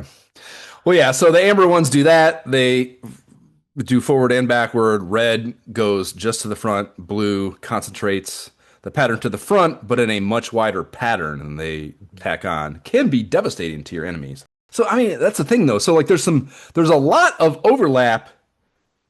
Red gem, blue gem. Red fans out the shot pattern to the front, which is what you begin with, Mhm. and then the blue concentrates shot pattern to the front, but in a wider pattern. But you're like, I guess I just don't understand the difference because as your orb of pattern increases, that's also what happens. So like, what is the actual difference? Is there one? What is it? Too much shit's happening. I don't think anyone knows. That's what I think the actual answer So is. I wasn't able to really keep that going. It to me it was kind of more like maybe not directly because I didn't write it down, but just as I was playing, it kind of seemed like okay, the red is what makes your shot go more spread, whereas like if you had the orb pattern, it would just kind of just make it wider maybe instead of like that Okay. the traditional Contra S spread kind of Okay, thing. yeah, I see what you're saying. That's what I I see the kind of think difference. of. Okay, copy, copy, copy. So But yeah, I the mean, blue gem is essentially what you were saying you thought you didn't want, basically, is that thing that kind of goes up a little bit behind you and then straight forward as opposed to just a traditional spread. I get that. the Okay. specific one, yeah. But I mean, the thing about this, to your point, like it was never straightforward. Even me testing, okay, I know if I pick this thing up now, I know it's changing my shot. Like that's as far it was. I was never looking at things like, okay, if I pick that up, it's the spread, or I pick this And up, I it's know what the to expect. Yeah, that's yeah. the thing. It's just there's I just never so knew, much. And then never knew. fantastic podcasting transition into Magic Forces of Nature on page 10 for you to read, Jay. Like these, I would like add this level of complexity to this, and like I can't even begin to like start thinking about those basic things, like, and I so much Oh look yeah, forward to you explaining to me how the fuck oh my these gosh. work. In, I mean, I clearly whatever we can go through and read each one, but like, yeah, go ahead and read this, and then we'll get into it, I guess. Okay. In Wings of War, you can control some of the magical forces of nature if you capture the scrolls that call them forth. The scrolls can be found in the blue crystals. Pick them up by touching them with war. They will be stored at the top of the screen until you use them by pressing the magic select button. Magic can be used until the magic counter at the top of the screen reaches 0. Or you can save magic so that it will become stronger. When all 3 spaces in the magic counter are full, your magical strength will be at its highest level. There are 2 types of scrolls: offensive magic and defensive magic. So reading this before playing, my best interpretation was that each spell had 3 levels you could stack by picking the scroll up multiple times, Yep. and that you could switch through them using whichever spell you want Yep. from the same mana pool. Yep. Why do you keep saying yep? That's not how they work. That is how it works. But but with a caveat, with a big but right there. So there are moments when I found three of the same one. And yeah, of course, powerful, great. You could see it's a I don't think I ever EEE. stacked three. I don't think I ever stacked three of the same scrolls. Oh, I Ever. did multiple times. Yeah, yeah. So like there was definitely multiple times when I had three and you could see like, okay, this is powerful. When I use it, I'm using the most of whatever that thing is, and then it's gone. There were other times when I would get like an energy ball, a lightning bolt, and then something else, Right. And frustrating thing about this, like, and I didn't see it in here, and I didn't come back to look and see it in here, but it like, and I don't know if it has to do with defensive or offensive. Like, yeah, it doesn't say anywhere in here in the manual, but like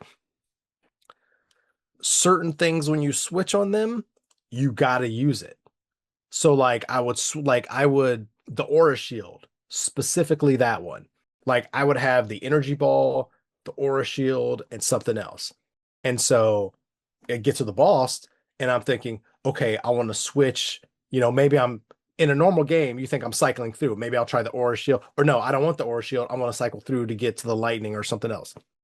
But no, once you cycle through to the aura Yeah, shield, it it just starts a burns timer. them. It just goes through.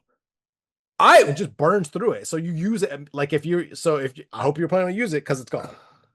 see my that's even Like worse. you That couldn't that really I that, couldn't that really makes it cycle through it what you're easily. describing makes it even worse. I didn't even perceive that. To me, the thing was it was linear in linear fashion.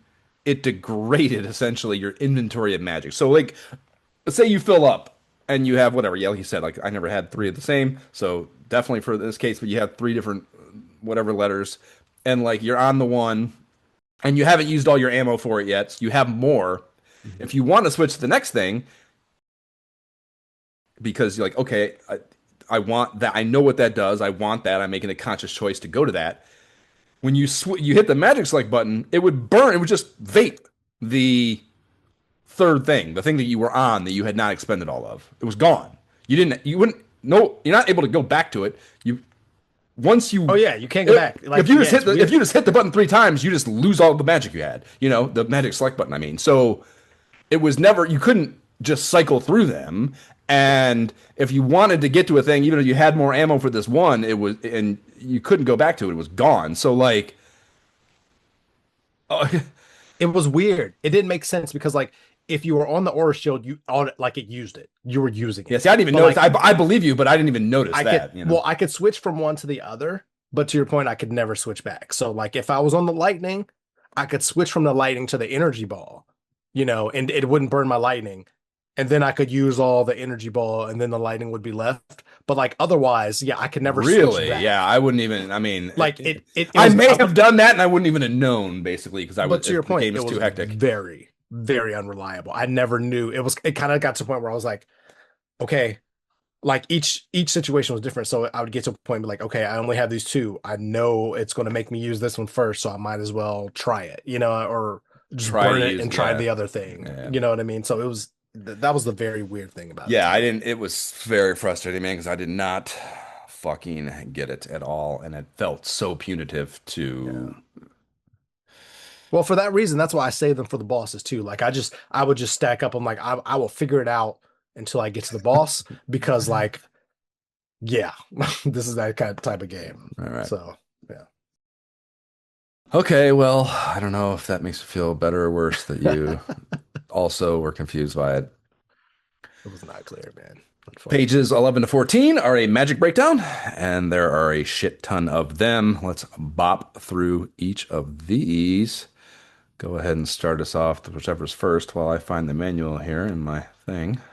Under offensive magic, the first one is the energy ball. Delivers flaming balls of energy to the diagonal directions. Energy balls will absorb your enemy shots, so it can also be used as defensive magic, which is what I was saying in our chat. Like that, Right. And yeah, finding that out specifically helped me beat a boss.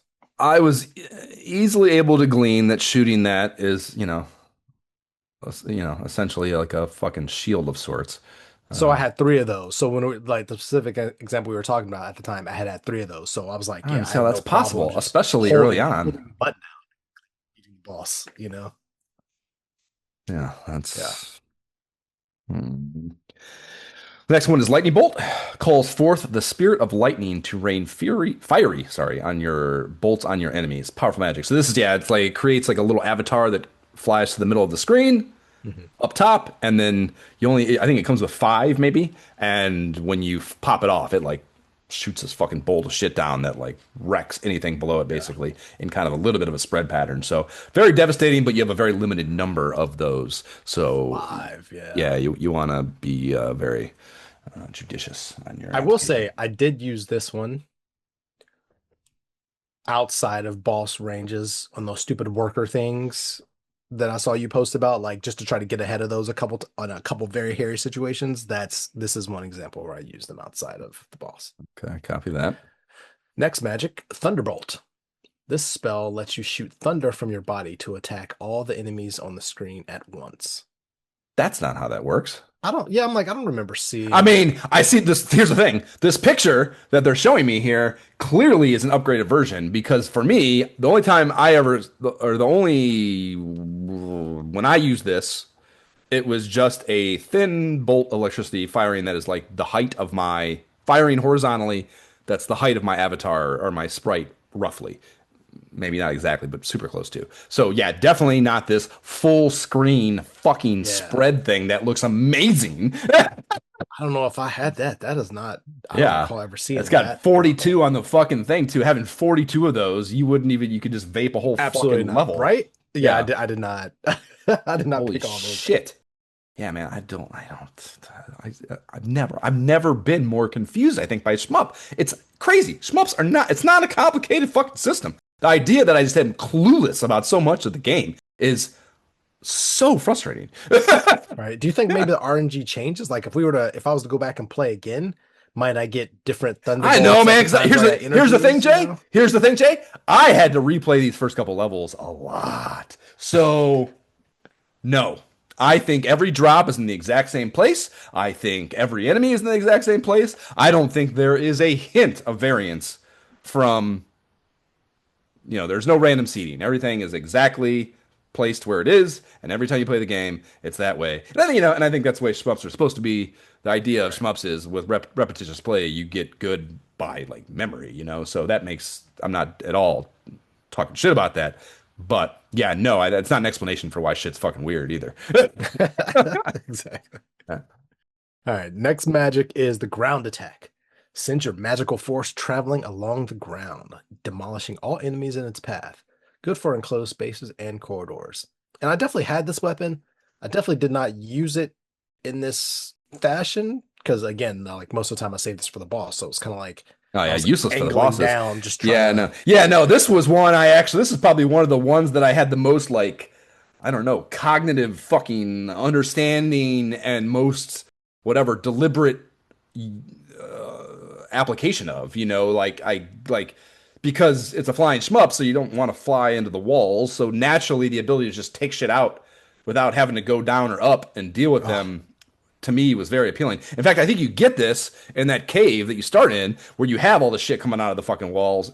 I think in the second half of it maybe. And like, yeah, I like felt the utility of this better maybe than I did with any other magic other than just the shield shit that like keeps you alive, because shit can't hit you. So I liked this one. I don't feel like I saw it enough because there were definitely plenty of instances that had shit in these places that would have been nice to not deal with, you know.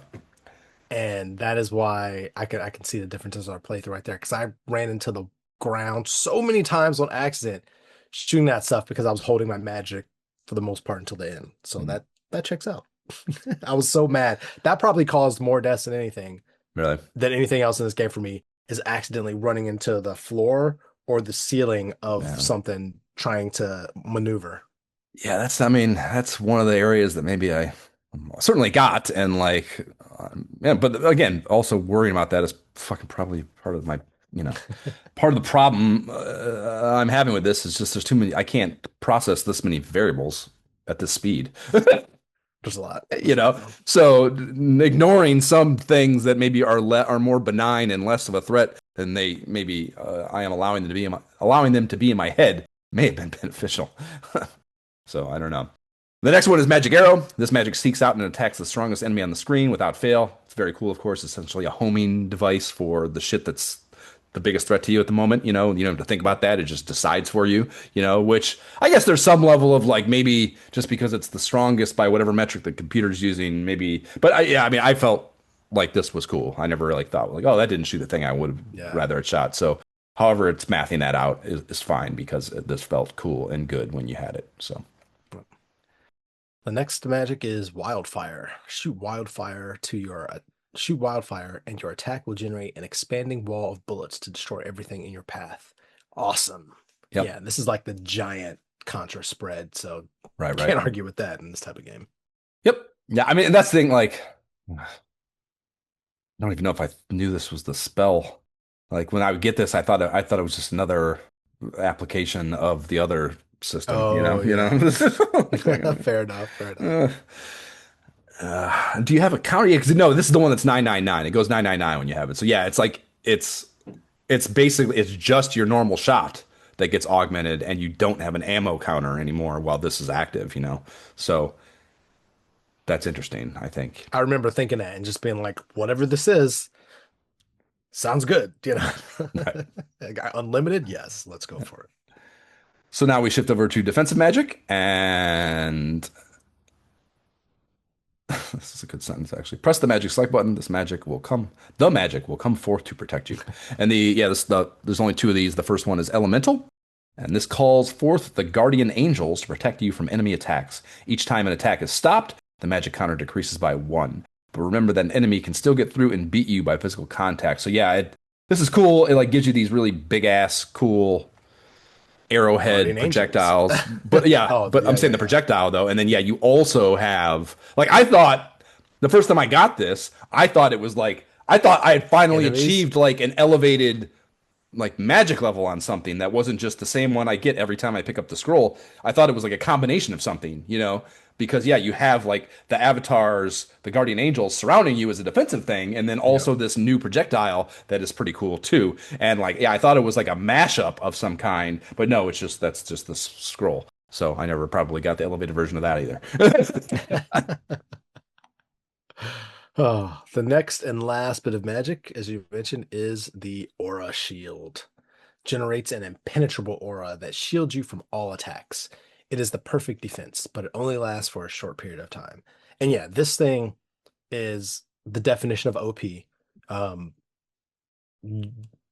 only use it when you need to. And yeah, man, I'll It's the talk only about way it I beat the later. first level. That's the only, we'll get to the playthrough, but I don't know, 30 something tries for the first level, dude. And getting that shield and basically just being able to not have to be good at the game, which is what it essentially generates for you, is the only way I beat the first stage. Wow. I didn't even use it on the first stage, but I did use it on a boss, which we'll talk about when we get to that boss. And OP. Yep. I mean, yeah, the text I sent you was like, once I finally figured it out, because you hadn't even started playing yet, and I didn't know that I was alone in my total ineptitude here. I told you I was like, I'm gonna say one word, shield. Like that's how you be able to beat this impossible first level. That was my fucking perception. Oh man. Yeah, man. Yeah, I expected just so much. Again, this it's not a million things. I guess it's what's seven, but it's overwhelming. And like, I There's a expected lot. going to the manual. I expected again, I guess that's part of that is exacerbated by the complication of the base weaponry system too, all the different variables there.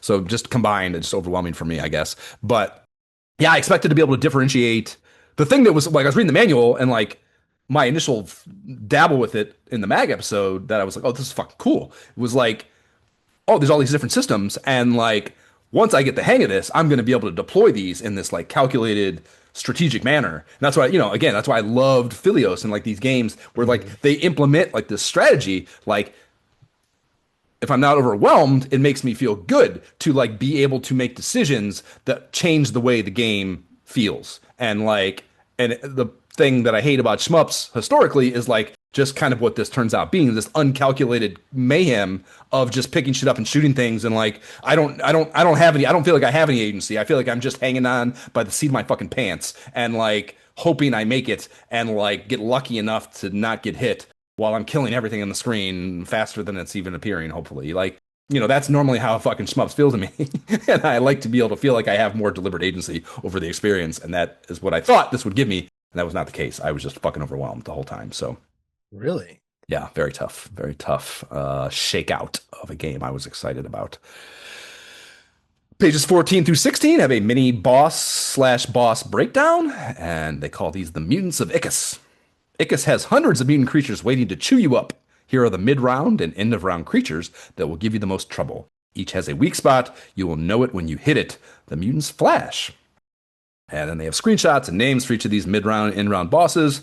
There's no flavor copy to describe them, unfortunately, but we'll at least have names to describe them with as we play through the game and talk about them.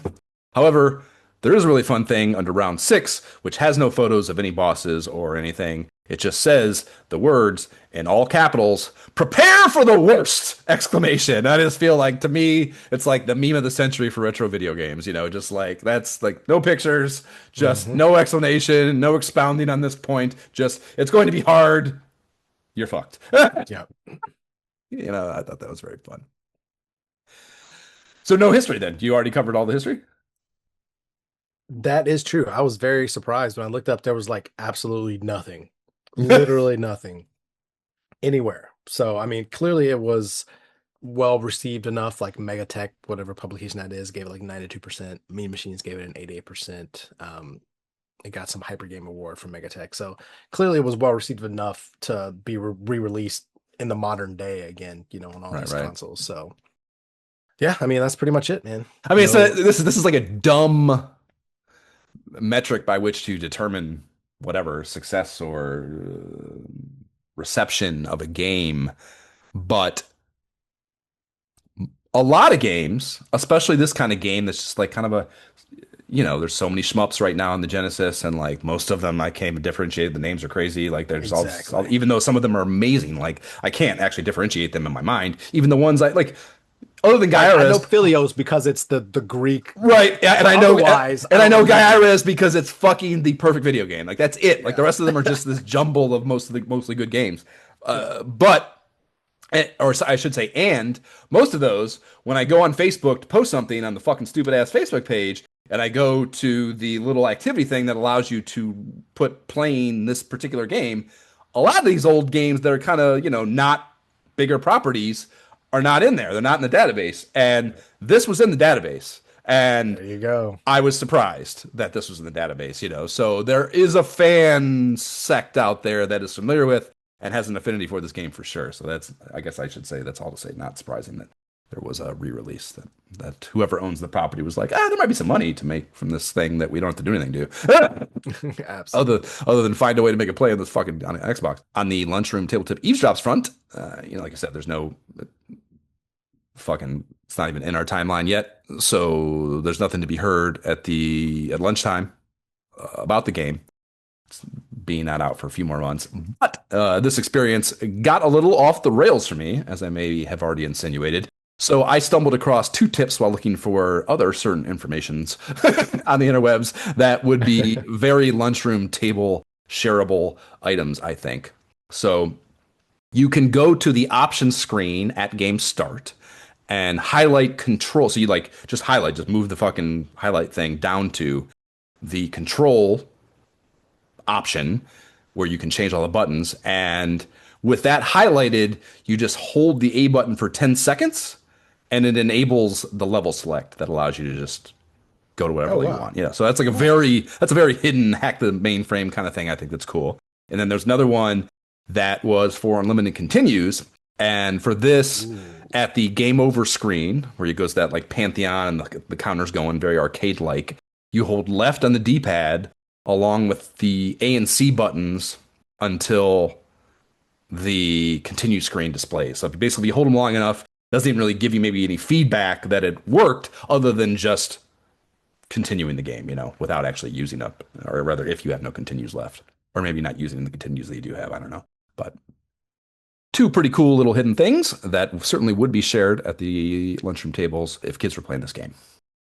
So, on the economic analysis front, if I had more time in life, I'd have valued the cost of one of those biomechanical steampunk machines in $2026. I wanted to do that, but I don't, and I didn't, and so it is, Lork disciples.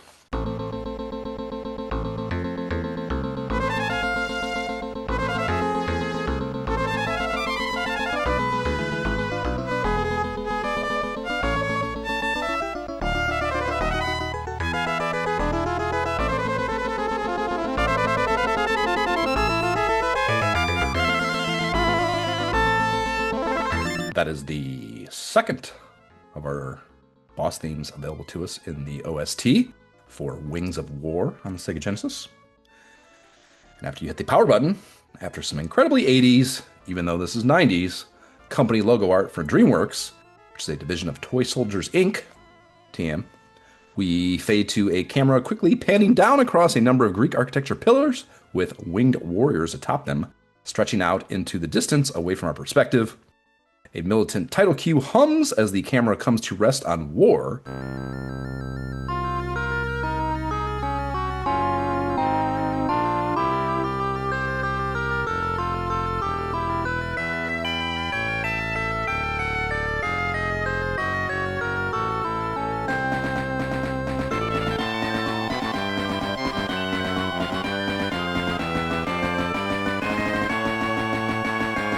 Wings spread and muscles brandished, hovering in front of those pillars.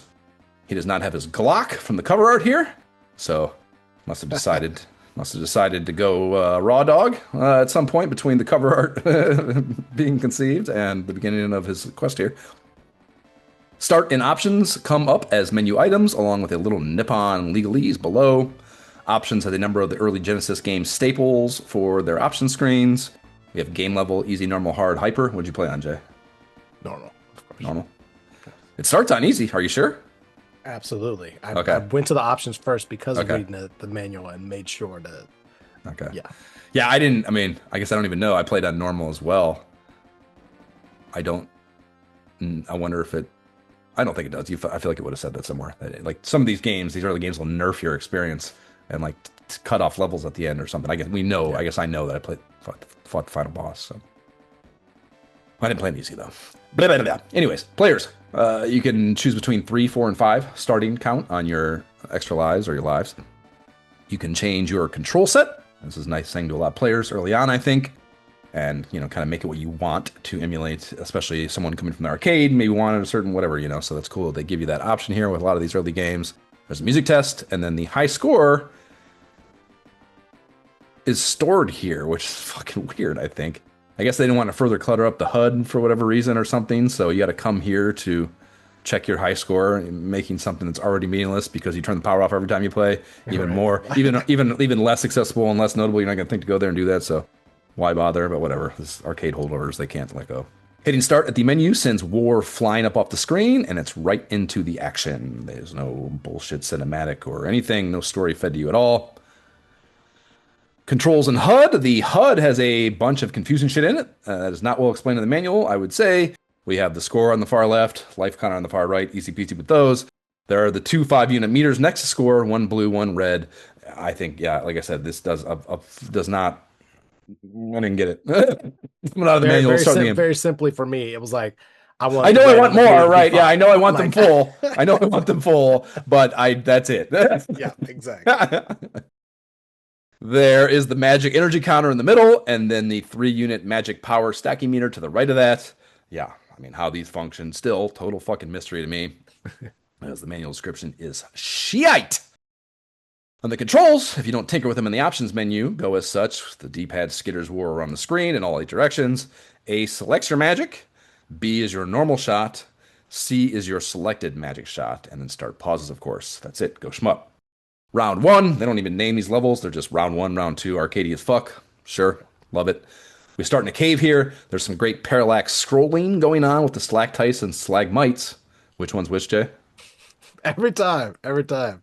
Stalactites are the ones on the bottom. Nope. Yep. Definitely Yeah. forgot. Yeah. So I actually I knew I was read going to say it because right. I also forget every time when I make this note. I actually read something that is very helpful if you can remember this, and I think it's bite size enough to remember even. A good way to remember which is which is to think of a T hanging from the ceiling. Those are stalactites. And then an M sticking up from the ground. The T part to me is the part that's memorable. That, yeah. The M out of the ground. I don't know. I mean, I guess kind of if you have two That stalagmites, too. yes, Yeah. that makes sense. Okay, fair But enough. like the Okay. T is easier. It's just like there's something hanging down out of off the roof there. Stalactites from the Yeah, and top. like Okay. yeah. Okay. I like that. That's actually easy. I'm never gonna miss that going Again, forward. okay, that's a bold claim. I look forward to testing that fucking data. That's that. Talk about obscure dumbass infographics that we should have an AI bot do for us. Is to go through Right. all our episodes and get the success ratio on that historically for Oh my you. It's gosh. probably a very fun infographic to look at. Anyhow, we got those and some of the gorgeous, gorgeous Genesis water animation aptitude that we have talked about so many times being amazing on this system on display here as there's a subterranean river. And then maybe the weakest part of this game, especially after how 80s action star he looked in the title sequence, is War's sprite. It's tiny, it's barely discernible as a hero specimen, I would say, and it also doesn't look like his nipples are out. He appears to be fully armored or clothed or something, which obviously is a discrepancy from that. You mean he Right. didn't go to war like in the box with tights and no shirt on? Or just in the title screen of in the opening That is cinematic of the true. The game. title Yeah. screen looks exactly like that. That is Yeah. interesting. Yeah. So, I mean, it's just because it's probably, you wouldn't even color palette differentiation shit. It's probably the answer to that. It always is. But either way, the fact that, he didn't look shirtless in 80s action star, I think kind of really Hey, diminishes his hero status. hey, that's all marketing. They're realists. They're like, hey, we're gonna show you the guy with the shirt off while he's getting ready. You can see he's buff, but let's be real. He's Put it in going your to war. He's got to imagination. put some stuff Put it on. in your imagination. Play the game, fuckface. And yeah, I mean that's the thing is ultimately, and this is the smarter decision. The more important thing is that the game plays good, well, and Yes. you don't want him to be bigger. No, And absolutely in not. an already cluttered playfield, you wouldn't want his sprite and more importantly his fucking hitbox to be any bigger than it already is. But visually, a ho hum thing, unfortunately. The early stage environmental effect of the whole screen getting woozy and shifting is supposed to be, I don't know, an earthquake or something, perhaps. Not entirely sure, but it looks cool. And it absolutely adds to the feeling of hecticness, which there's a lot of right here, even in the very first stage. Like, there's no, like, here's some kid gloves, smack you around a little bit real lightly while you get the hang of this. No, it's like full on shmup, full speed, shit everywhere, high octane, flying shmup immediately, at least in my opinion. Now your face looks a little condescending, but yeah. This was the easiest flying shmup I've ever played in my life, Josh. Go fuck yourself. Get the I'm fuck out of kidding. here. Yeah, I'm go fuck out joking. of No, here. it absolutely wasn't. I mean, I don't think it. I let myself die once because I'm a maniac and I wanted to lose no lives, so I would be perfectionist, like, no, I'm going to get through this part without dying, kind of thing. But I ended up letting myself die once. But otherwise, I mean, it wasn't that bad for me. But there's a lot of stuff going on. Like you have to be locked in because what I found. Now I'm interested to see your thoughts on this, or if you notice this, given your frustration with it. It felt like at a point in every stage, there's like these what I'll call the flow points, and maybe they're right before the boss, right, and right before mini boss, but like where everything increases. Like you're fed a couple of enemies at a time, but you get to this point where Oh, dude, yeah, no, you're gonna have 15 100%. seconds This straight game of like has a rhythm nonstop. to it. This Yeah. is a game with rhythm to it. Yep. And You know it's yeah, coming. You just lock in. Like I know I'm just going up and down, and I'm moving. Don't stop me. Don't talk to me. And there's no pausing. I got to get through this. Because there's no safe setting here. We got to just go. yeah, it's funny, man. This is like one of the more emotionally befuddling gaming experiences I've ever had. You know what I thought of a lot playing this game, dude, which is a crazy comparison, I think. So, But I thought of Fester's Quest, and I think that was what? like, remember how pissed off I was You at were Fester's? angry. I Yeah, love that game, and you were I that was was fucking shockingly. livid at that game, and then Yeah. we talked about it for 3 hours, and I was like, no, god damn it, this is a good game. And See, like, exactly. And like that was even worse because I had like the nostalgia thing going on. Like I liked it. I thought I liked it. I played it. I hated it. And then like I talk about it. Like no, that is good. I'm suck or frustrated, whatever. And like that oscillation. Like there's a million things to appreciate about this, and like that is one of them. And like even in the frustration of like I couldn't even feel the rhythm because I'm fucking dying constantly, and like I'm completely Okay. stilted experience for at least most of I would say the bulk of the playtime, not the bulk of the game because Yeah. my playtime and my game like whatever are two vastly different numbers.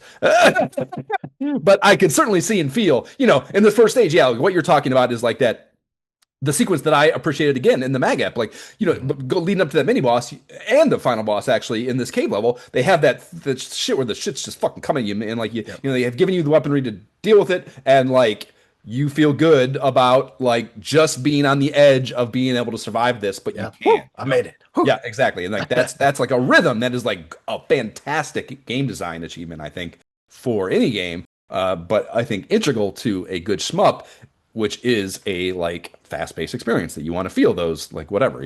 And yeah, that is definitely present here and done well even. So yeah, I did notice that, even as Okay, good. frustrated as I was. Yeah, there's the and like I think going back to this like earthquake thing, like that's when you first start seeing the stalactites, and like the idea of like the earthquake causes those to start falling is like there's like environment. It's not storytelling is an overstatement of it, but like you know, there's a stimuli and then the environment perceivedly and the difficulties with which you are presented are organically woven into what just happened or a result, a function of what just happened otherwise. And like, most shmups don't have that. That's not complexity. Again, that's a overstatement of it. But like connective tissue between the experience is good. And that is present and how they do that even here in the first Yeah. stage, I think is pretty cool.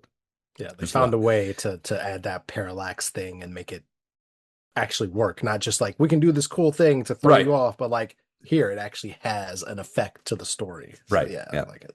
Yeah. So we're at the end of that wave sequence thing that precedes both bosses. When you're stressed as fuck, is the first time they give you your opportunity to find the hidden one up, which I presume you found. Yeah, did you see this? Yeah. Yeah. So yeah, it's like they do. It's like it's a great job of establishing the syntax of how these are going to be available to you. Because a lot of shmups have like that hidden hidden area, and that reveals things, and like that's not a thing in this game, at least that I noticed.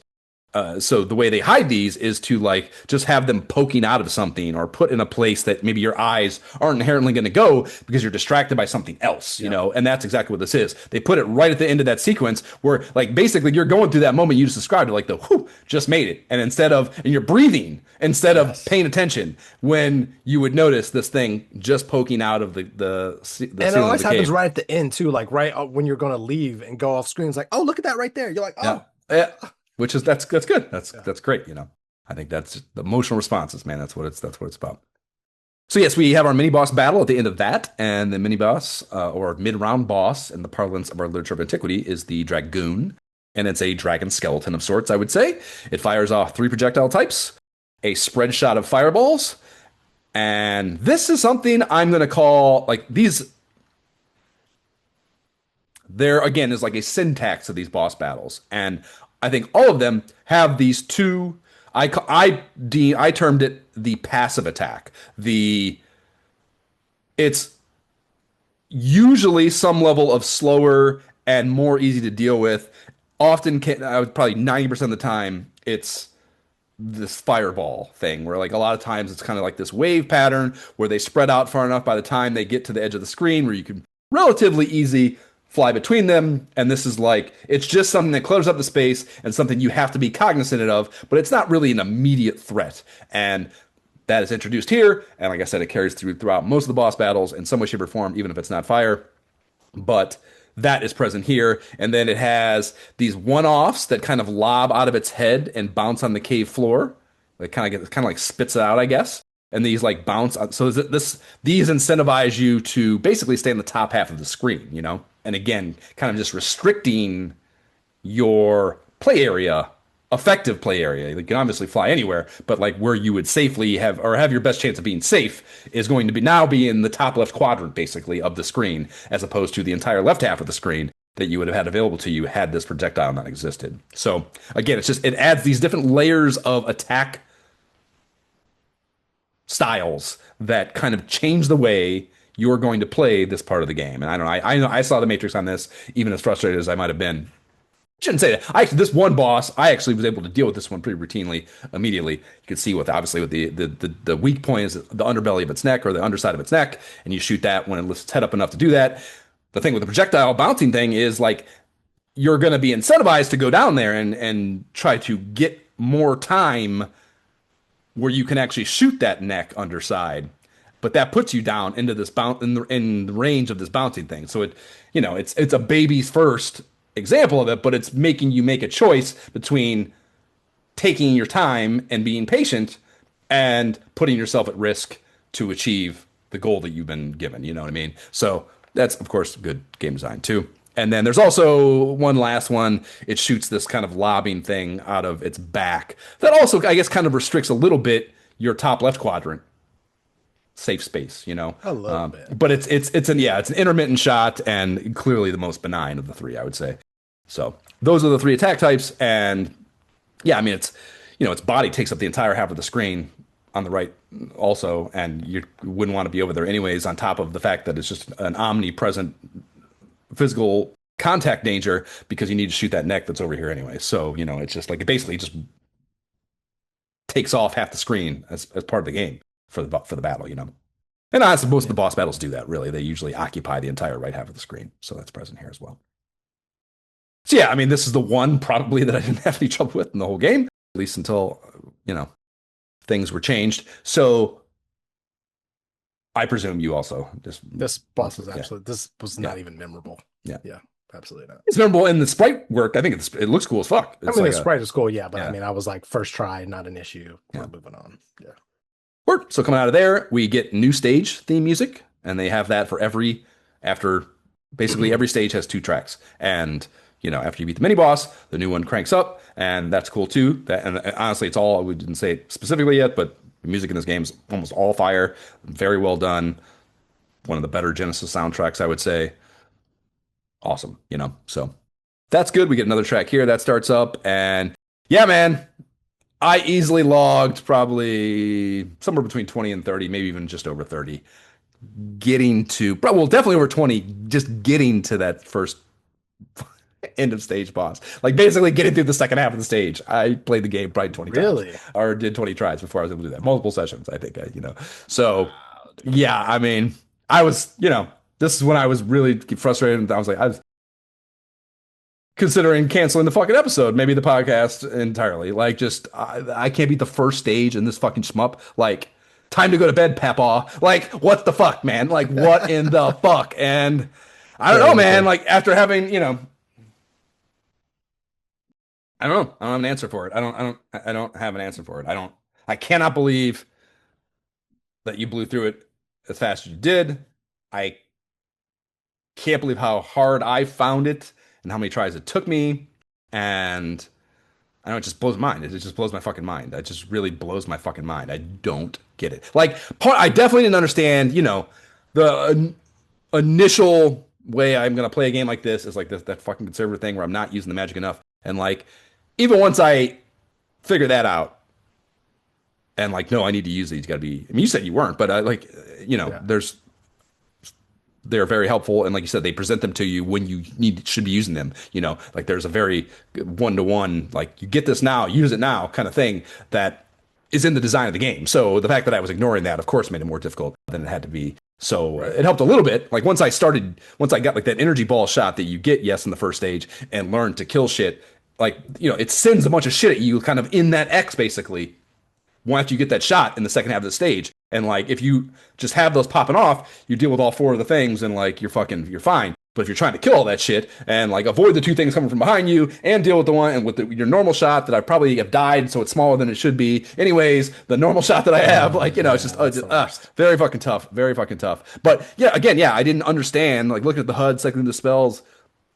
It was giving me a fucking anxiety attack to try to like parse it and understand what was happening up there and how I needed to be translating it down to the play space. It was like very fucking tough for me to get, I don't know, comfortable with this game for sure. Ugh. That's fair. I mean, for me, like I let myself die once, like I said, on the final boss of the first round. And I don't know, like it wasn't I appreciated the reason that we chose this versus other games was because it didn't have that punitive. Let me start you over every single time you get hit once. That would have It's I would have actually thrown the more game away. punitive what it does because, yeah, you have to. If you don't have your attack level up, you're fucked. You're fucked. So that's what I was gonna It's say. like Like this I still exponential problem to the second you lose a foothold on like a level and start and get knocked down. It is yeah an exponentially impactful event because you don't have the level of attack you need to deal with everything, and like the spread attack is fucking critical for those.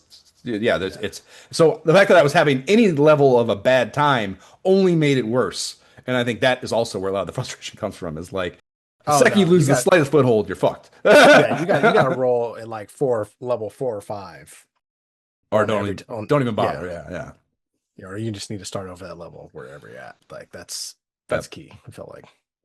Yep. My favorite enemy probably from this first level was the spiders. So frustrating because they not only so their projectile is like a little baby spider, right? That like kind of like it's persistent though, so like you can kill the host, the big one, and then not get that little fucker even after, and then that little fucking race after you after you're dead. And if you've flown past the spider, like if you kill it just as you were passing, you don't have the things to shoot behind you, so you can't shoot that fucker that's coming for you now. And those spiders are in those constricted tunnels, and there's more shit dropping out of you, fucking in the front of you at all times. Was yeah, awful, awful, awful, awful. Again, just like if you're not on top of everything at all times, it's just this chain reaction of just like fuckness. that I felt so Yeah. often in this first stage. Even very intense shmup in my opinion. But yeah, the key for me was busting out the aura shield, which I did not use for so many tries after I'd beaten that midpoint boss. And once you do, makes you invulnerable. And that's the only way to survive the home stretch leading up to the boss of this fucking stage, in my opinion. Yeah, Wow. there's one of those, they put that wild ass onslaught thing moment like we talked about. But in this case, it's made worse by more of them, like they come out from behind you as well, so you can't do the ride the left side of the screen thing the whole time, and you have to do the loop around thing to kill those. If you're going to kill them, I guess you could just let them go, but either way you got to do a loop around, which gets you off the left side of the screen and puts you more at mercy. And if you're not at full normal shot, you're not going to be able to kill all those things in time, especially if you're not against the left side of the screen. So again, just chain reaction. Sounds Fuck, like fuck, you're fuck. saying you just need to get good That's what it sounds and like. That's what be on your toes. that is what it sounds like.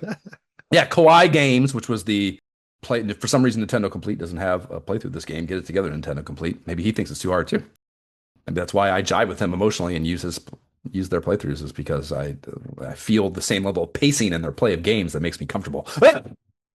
But whatever the fuck, yeah, this motherfucker, like Jedi level, fucking playing this game, like watching him, like he didn't even need the shield. He just blew through most of the game, even I would say. So, yeah, I mean, I don't know, man. Fuck him, I guess. I don't know. Like, I don't know how you. I mean, I guess that's it. Just I I didn't sort use the shield either. Like I didn't use it until bosses. Like it was right. never something I used throughout the level ever.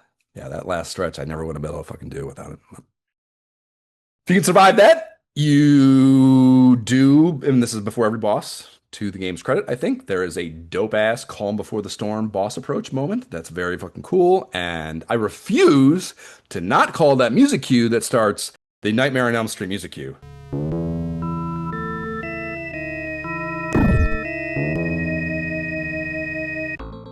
Jay, is that not, that's the Nightmare on Elm, I mean, I obviously will play it here in the fucking edit. Like, that's the Nightmare on Elm Street song. That's crazy. I mean, I had my sound turned down at that point, and I was focused. But I could see that. I could see that. It's they do it's present for every one of the boss approaches. So Yeah. if you played any of the game with sound, you would have heard that. Yeah, it's spot on to me. The beginning, like the eerie beginning of it, is very much the Nightmare on Elm Street theme. So yeah, that's playing, and there's no enemies, of course, and the it's just the Genesis Blue River shit going by below you, and then yes, that you talked about earlier, but there's like this rasterizing background dematerialization effect that happens, and it just like it goes through that and kind of creates like a black void with just the cave floor, and the I always credit the games when they do this, like make me feel like something epic's about to happen, and they like fucking bust out all the what's this? Bust out all the stops. What are they? What's the, yeah. Pull, like Take out pull all the all, stops. Pull yeah, out all the pull out all the stops. There you stops. go. Maybe that's what it's called. Whatever. Either way, it feels good to be approaching the boss, and you get there, and then the fucker comes out, and in this case, it's called locomotive breath, and he comes slamming down onto the cave floor from above in a full speed reverse in front of you. That's an amazing boss name, by the way, too. Locomotive breath is cool. I think it matches perfectly what is an amazing video game sprite, also. And it's a huge train locomotive that takes up basically the entire screen. And it has a big gray skinhead fucking thing going on, like face on it. All the bosses have kind of like this big, kind of like wrinkly, tortured face on them, and this is another one of those. And he has some gray arming sticking out in front of the face that like hold on to these grips, almost the way like it's his motorcycle or something, the locomotive is. And then it has a spike piston jutting out from the front. That's always a risk of ramming into you. And you basically, again, it kind of just makes you don't want to be in the bottom half of the screen, basically. So it again puts you in that top left quadrant, essentially. And it backs up and charges forward from there. But if you stay in the top left corner, I actually beat this the first time I played it as There you well. I go. think, Thank yeah, you. I'm yeah. like, that was very Once I got to it, getting to it was tough, but easy yeah. battle. So, like I said, I was using the shield to get through that. So I get in here, I was able to beat him the first time, but I don't think that would have happened had I not had the shield still active to start the battle when I was like overwhelmed. One, just from having fucking made it. So I'm just like emotionally like, oh fuck, I can't believe I actually survived. But also, you know, it occupies so much of the screen, it just slams down. You think it's gonna be a more threat than it is, I think, or I did, anyways. So like, yeah, there's like, if I wouldn't have the shield, I think I would have died this first time and been. I don't even know what I emotionally Wow. would have done, had that happened because it was so much work to get here. You know what I mean? So it was just a fortuitous happenstance, I think, that I had that shield still cooking for a few seconds coming in here and could kind of like get my bearings before I actually started engaging this fucking thing. So that was pretty lucky, I think. On Merc, the locomotive stops immediately as the head falls and bounces off screen, leaving a trail of flames behind it before War zips off past the wreckage. Cut to a close-up of the glorious title screen pixel art rendition of War flying through the screen, top to bottom, or bottom to top, I should say, as Round Clear appears in the gold-styled font we see everywhere. Cut to black. The next stage music prelapse us in before the stage background art fades in, and we continue our quest. That's how they all work. So round two is War has escaped the caves and emerged into the great wide open as he soars above a big open body of water. A couple layers of mountain ranges parallax by in the distant background beneath the cloudy sky. And the shit starts cooking right away again. You got fish, birds, shit like that flying around, rocks bouncing around the screen persistently, storm clouds fly in. That again, you need those fucking lightning things to kill and deal with the T scrolls, the Thunderbolt magic. And really cool effect here, I thought, like maybe halfway through this first half of the stage, the screen starts just scrolling down. And I thought this was just like a way to constrict the space and make it harder to deal with all the shit, but it's actually pushing you down below water eventually. But you have that moment, you're like, can I touch the water? I don't know if I can Right? touch the water, So yeah, I'm that was flying. that. Can our Yeah. wings go in? Like, what Right, are we yeah. doing So here? that was a cool little moment, like a aha moment or whatever that they force you into. So you start going down, you hit an area where like there's all these bubbles creating a foreground effect. So again, just I mean, there's so much of this game that art wise is just beautiful. Another instance of that. Little bubbles everywhere, and you get to the seafloor, and there's shipwrecks everywhere, like sunken Spanish galleons. Just this littering the seafloor. So like I don't know what kind of fucking crazy ass naval war went on at surface level here, but there are fucking ships everywhere down here, which is a cool set piece. So that's kind of fun. And our mini boss battle down here is Oglethan, conjuring Subnautica Leviathan vibes, I would say for me. And I don't know how to describe this thing. I mean, how would you describe this fucking entity? Like, what is this I thing? mean, it's just like a weird, like when you think of underwater, I don't know, man. It's kind of like a bodily organism that's kind of pulsing in and out. Like I don't know. Yeah, like I don't even know. Like Yeah, it's I like guess you could maybe, suctioning.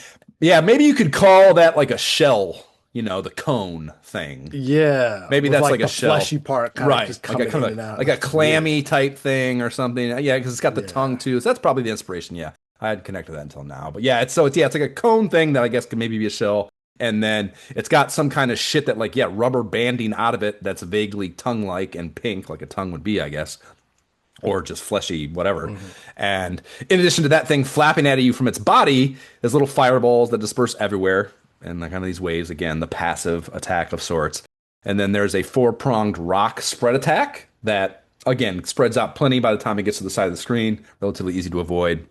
And then it has this really long tongue thing that it can spit out basically across the whole screen that moves pretty quickly. So that's kind of Yeah. like your whatever big attack to deal with. And yeah, I was able to Your beat. Sorry, go ahead. No, I was just gonna say your weapon should take out most of all that except the like the little what I call the minor fire, the small The things. You just passive gotta attack. avoid those. Yeah, the passive See, attacks. okay, so that's hold Because your on. fire, depending on the strength you have, it should take out like the tongue things that's splitting out and like the spikes. It'll take out some of those, but yeah. You were saying that, and my because here's my thing. I think the thing that's impossible to avoid. I think there's so much of that passive fire on the screen that's Oh, it is. impossible. That's you just have to avoid that. That's the main thing. That's why I was saying There's you too try to much to avoid the avoid. I don't minor think it's fire. possible. I don't believe that's possible. Dude, that was the I whole thing. That's to I me, died in that's this the thing whole a million game. fucking times. I couldn't avoid. There's so much of that pacifier that I thought when you were saying and just reading the manual, Mhm. I thought that if you have a powered up enough attack, it created essentially like a force field type thing around you. And even like, we talked about how the square shot kind of does that. So I Oh, assumed that that created like, if you had that high enough, it created like a somewhat of a defensive field. And because these were like the passive lesser attacks, that it nerfed those. Because otherwise, I don't see how this is possible. That shit is everywhere. I don't see how you avoid it. It's fucking everywhere. you It's stay. everywhere. Well, you're on the boss, so nothing's coming behind you. So for the most part, Right? you can stay to the far left side of the Sure, you're screen, always doing so you that, can but see like okay, there's going to be certain gaps I didn't feel like those. that you can kind of I know, stay and that's what in you just to do to spread deal it. with most projectiles. That's what you do to deal with the rock thing, right? Because there's four of those, and that's Yeah, easy to discern. You do that, but I but felt there's like more they're of this. right, way more, Concept still way more, applies. way more, and I felt like too much to avoid. I felt like it was impossible. Like there was too fucking much, and yeah, man. Instead of, I mean, I died in this thing a million times, and we had to record a podcast in like 3 days, and I was like, fuck it. Instead of being miserable, I'm just gonna do a game genie code. Because like, here's the thing. Like, I thought again, my perception was like what you were telling me was that my offensive power gave me some level of invulnerability that made this possible, is what I perceived what you were saying to me. And again, my reading of the instruction manual was. But I wasn't able to comprehend it and understand it and implement it reliably. And I was tired of fucking dying. So I thought by turning on a game genie code that made me invulnerable, I was just enacting that part of the game that I didn't understand and making it possible for me No, to play this fucking what? thing. So I turned on a game genie code for invulnerability here, and I had a great time the rest of the game. Are you kidding me? I used three thunderbolts because I had thunderbolts here, so I was just like, oh, let me use them and just destroy this guy You had three of them instead. again? That's fucking possible. Again, I dying too much probably is the problem there. But yeah, I didn't. Okay, that's crazy. Yeah, I mean, I did. Once I was invulnerable and able to be alive to have the thunderbolts and experience and try them. That was obviously a highly effective attack, and they teach you Oh that yeah. even with the smaller one of these you find earlier, right? So there's like they teach you that you should use that on those, and in turn probably this. So I got that connective tissue. I got that, but I didn't. Again, I don't think I ever got down here or whatever. I was too. I didn't did not beat it without being invulnerable. So Oh yeah, I mean the man. rest of the game for me, I'm playing invulnerable, and like I'm playing it. I was still avoiding things, trying to avoid things, and like I would say, it's hard to say for sure, but I would say probably 95% of the time, I still was like I was playing the game full effort. I was not like half-assing it because I was invulnerable. With I guess some boss battles, I was like, "Fuck this," and just flew in there. But playing the game mostly, I was just playing it and like trying to avoid things still, just the same. And I would say it just made one, it made bosses possible, yes, and then two, took kind of out the total bullshit kills where something just flies up off screen from behind you. you couldn't see coming, or like you're in a position where there's just no navigable solution for where you're at, and you're gonna die no matter what you have done without invulnerable anyways. So yeah, that to me, I think was one of the better life choices I've ever Wow. made. For one, instead of Wow. ram my head into the wall and trying to get anywhere in this game otherwise. And yeah, the rest of the way, I fucking kind of just enjoyed myself, which was fucking great. Wow. Round two. I did not Halfway expect through, that, Josh. before Halfway the through. before the Wow. mini boss, not even past the mini boss. All right. All right. Interesting. Yeah. Okay. I did not expect that, Josh. So you kill that thing, and then the rest of the round is spent trucking along the seafloor. And those sunken Spanish Armada fucking things are the whole way, which is again cool set pieces.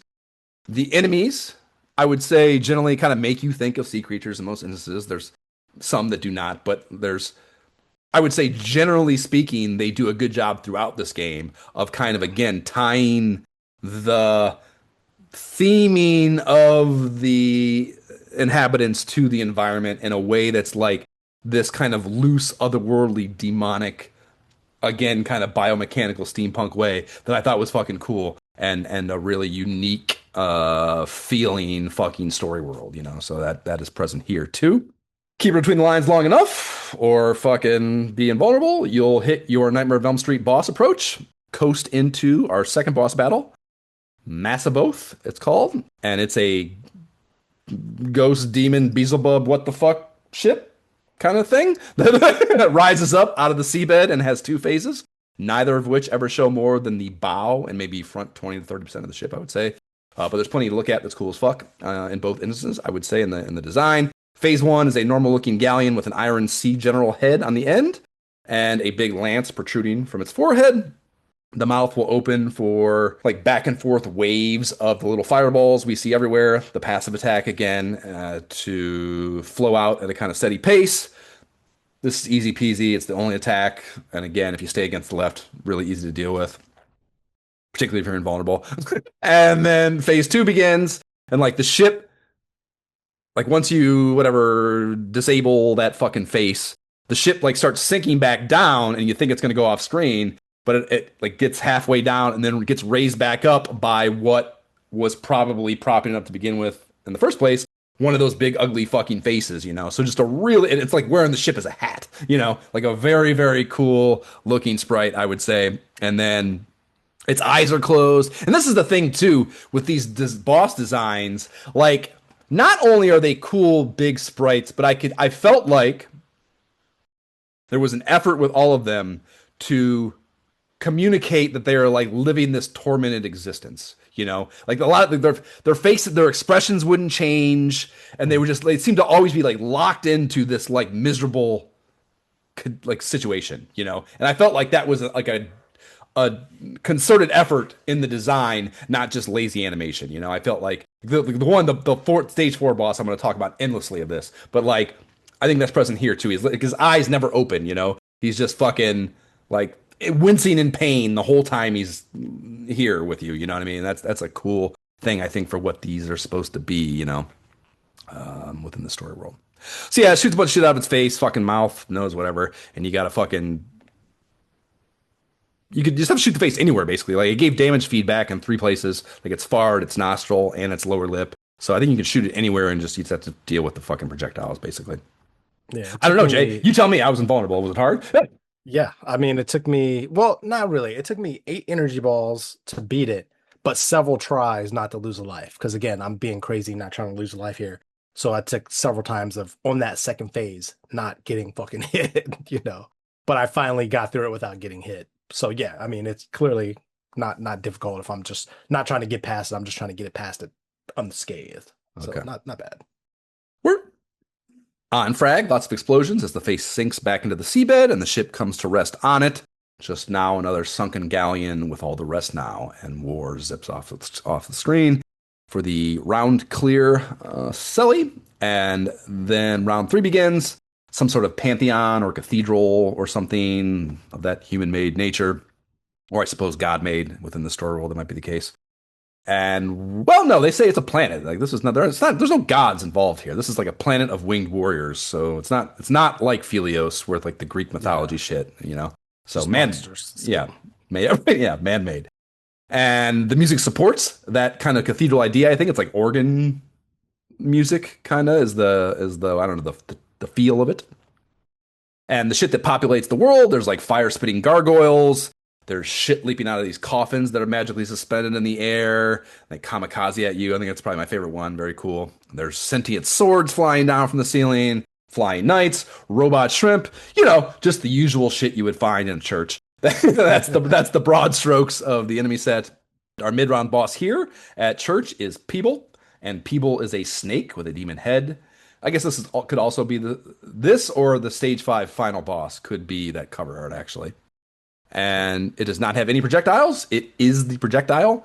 It does a couple of casual looping phases or passes maybe onto and back off the screen before the movement set becomes, instead of just kind of coming in and looping, it like just rockets onto the screen from unseen, and you have to hopefully get out of the way and then maybe get a shot on its head as it passes before that resets and does it from the other side of the screen. So probably quite hard to not get hit by this, given how fast it moves, if you're not No, invulnerable. this one wasn't bad. I mean, up until here, like this is where I wrote running into the ceiling slash floor is the worst Okay. because of you're going screens scrolling down, Yeah, it and does. with the Yeah. wave patterns of Yep. things, I ran into the ceiling and the ground so many times on this level just getting here. So I was happy And they that this definitely they boss wasn't as definitely give bad. you the ground attack in here too, though. That's definitely Oh, for present in sure. this stage. But yeah, I mean this guy wasn't bad. He would just go in and out of screen. So as long as you're, just not standing still there, just waiting to be hit, and you're anticipating and quick with it,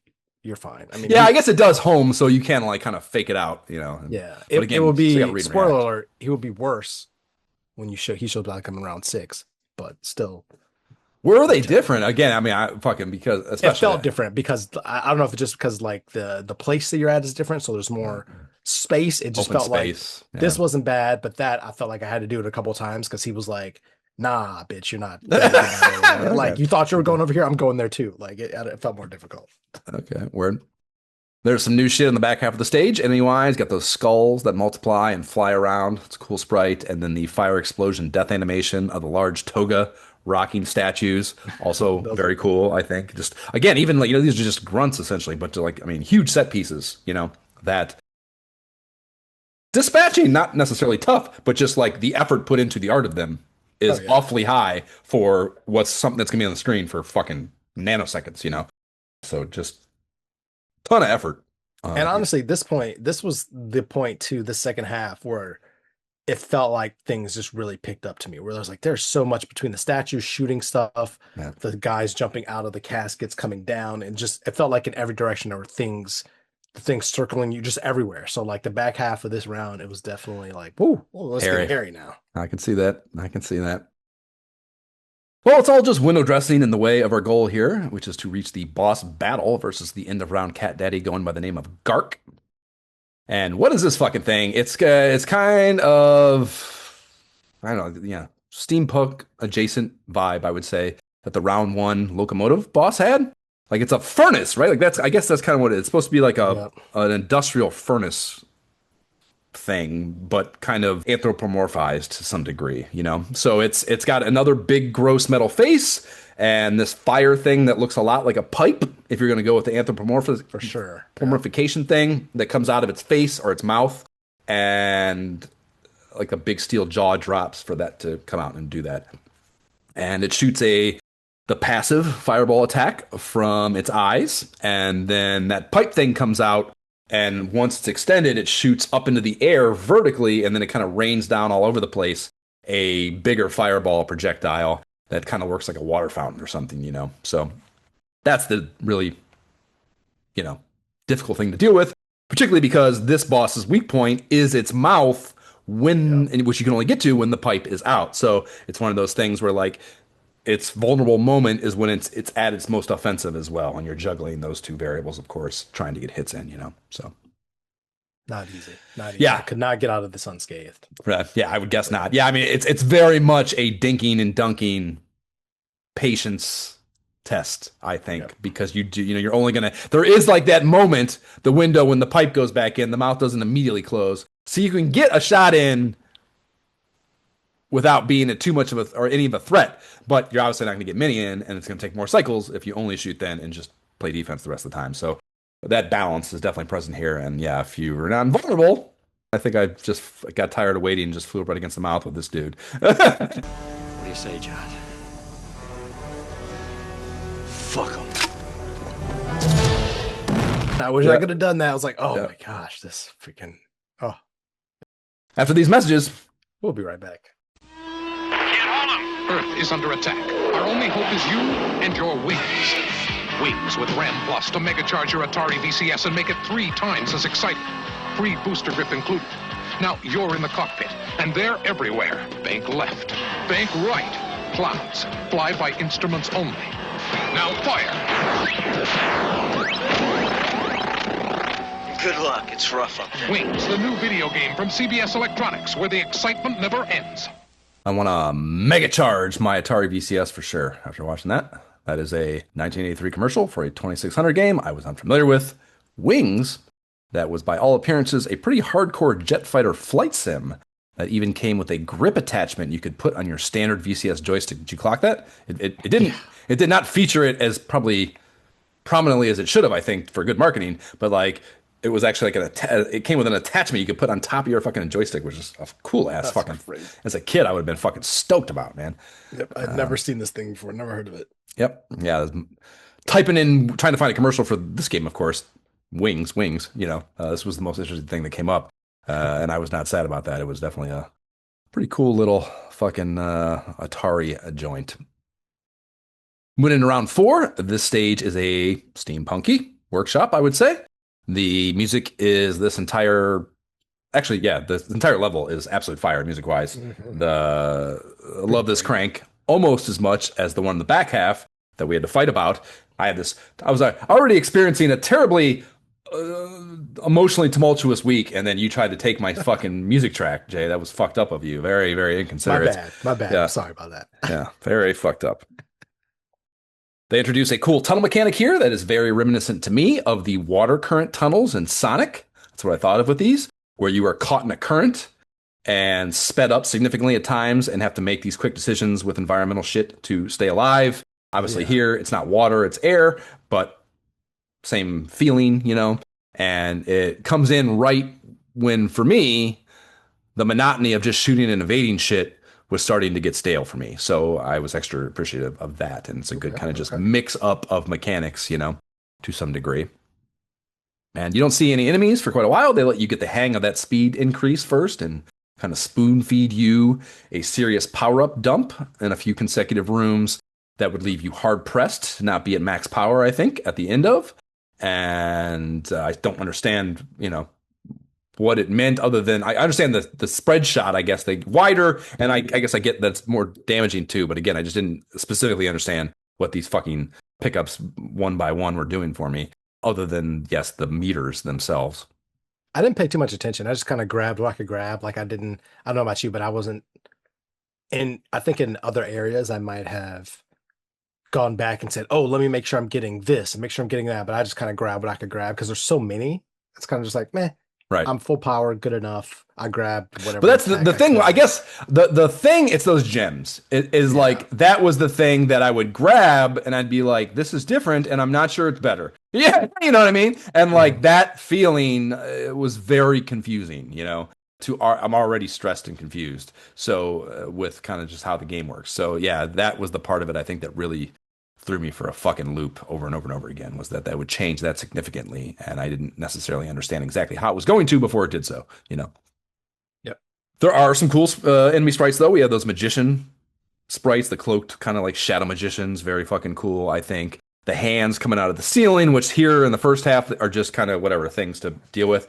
They use those in kind of what made me think of the Mega Man 3 stone block dropping things that are like persistent, and you got to essentially you got to blow one up and fucking get through there before the next one comes, and it's a super fast thing. So you not know, stopping. Right? Yeah. So that is present here with those. I think shit slows down and opens up for the mid-round mini boss against Monotrog, and this is absolutely some more steampunk shit. A propeller airship with a quartet of disembodied heads floating around it, inhibiting your ability to get shots on the body of the airship. Like, I think you have to shoot the part of it behind the propeller. So you can't just shoot from the front. I think you have to get at it like around those propellers, and those heads make that difficult, basically. The Yeah. heads are not only there, but they're also shooting the passive fire There's spread so attack much shit. of that Yeah. minor fire, so Yep. much here. Oh, so much. I think it took me a couple tries to get past this just because of the all Yeah. that. I can see that for sure. Especially because it's hectic enough. I don't want to generally criticize this game's damage feedback. I don't think it's like a broad problem, but I think on this particular boss, I felt a little unsure of when I was making Yeah. headway. You know what I mean? Until you just said that, I still wasn't sure until I like focused in on the video, like, oh, the shots are hitting there. I think when I was playing, I originally thought, okay, the heads. Nope, it's Right. not the heads. It's Yeah. it's the front. Wait, Yeah. it's not the front. Right, Okay, right. it's the front, but not the okay, I just Yeah. gotta get it. Just keep shooting. Just keep shooting. Just keep Just stay shooting and alive. avoiding. Just stay alive and keep shooting. Yeah, that's ultimately when in doubt, just stay alive and keep shooting. That's a great tagline for fucking shmups on the broad. So coming out of there, the new music is my jam.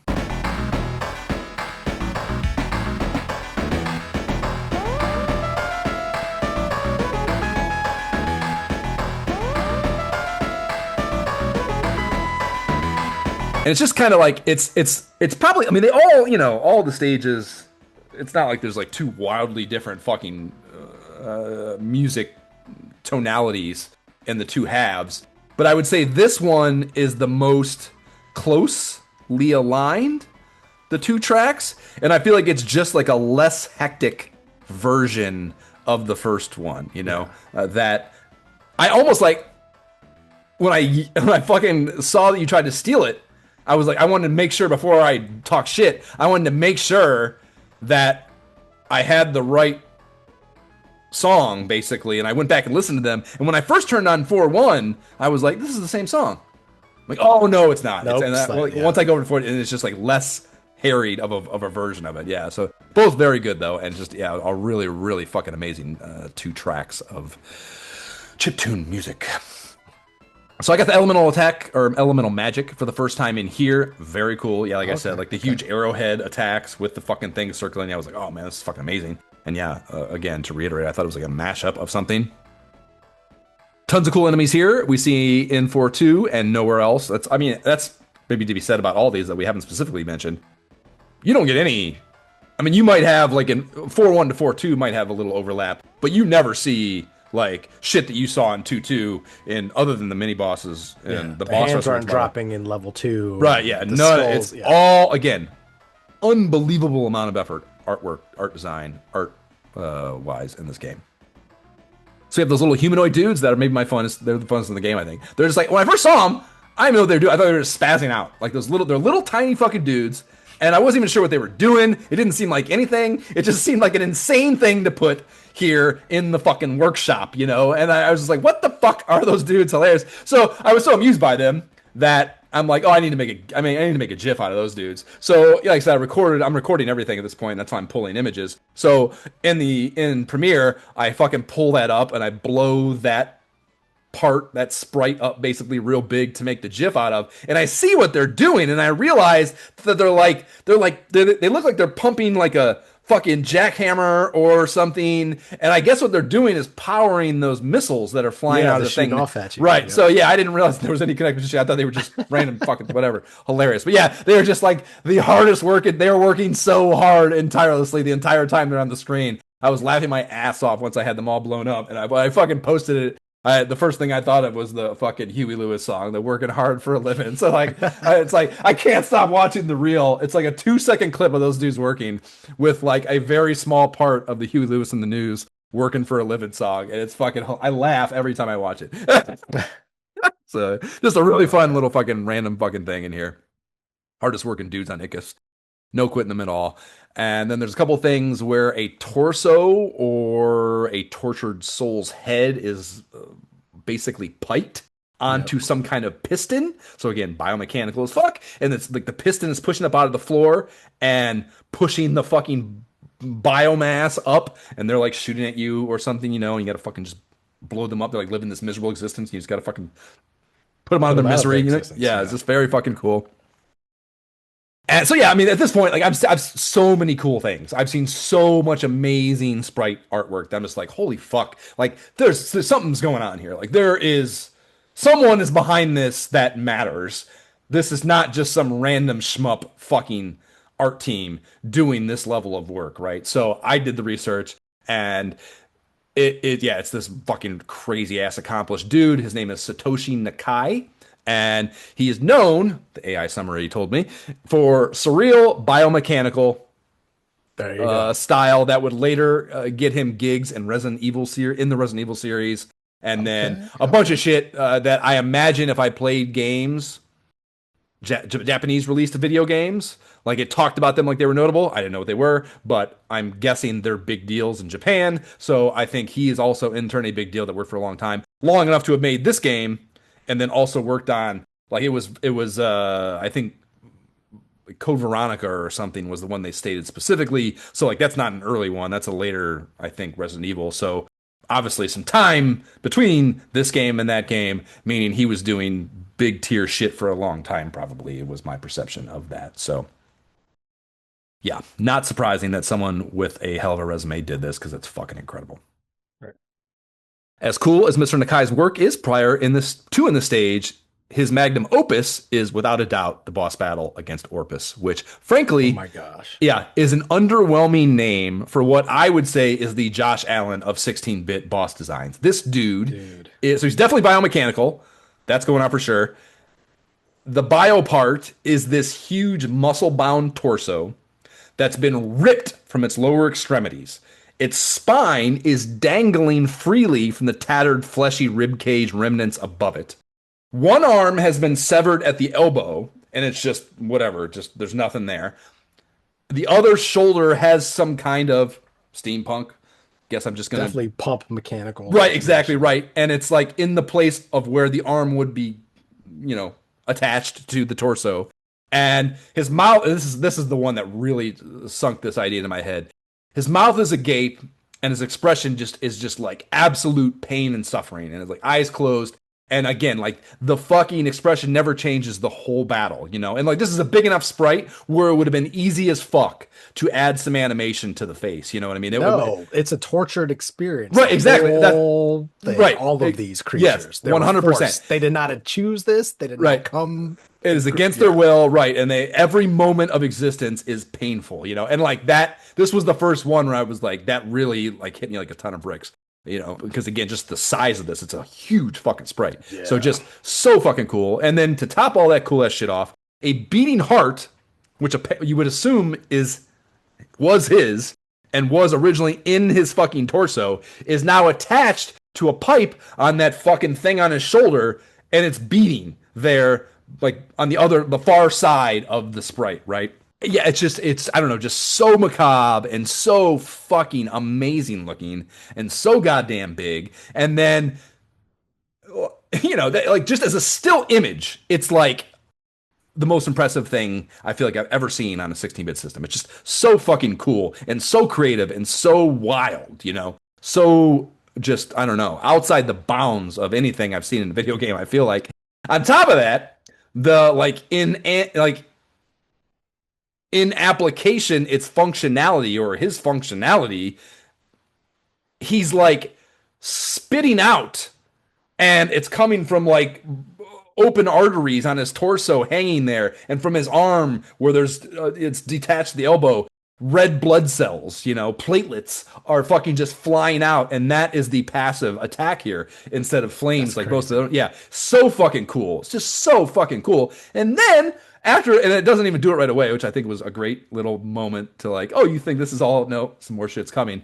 The fucking heart, detaches from the fucking machine and starts like orbiting around him, and that is its weak point. So you need to shoot that to do any damage to this fucking thing. And while it's orbiting the fucking sprite, not hard necessarily. There's a lot of that blood platelet shit going on, so it's not easy. But it's it's at least possible.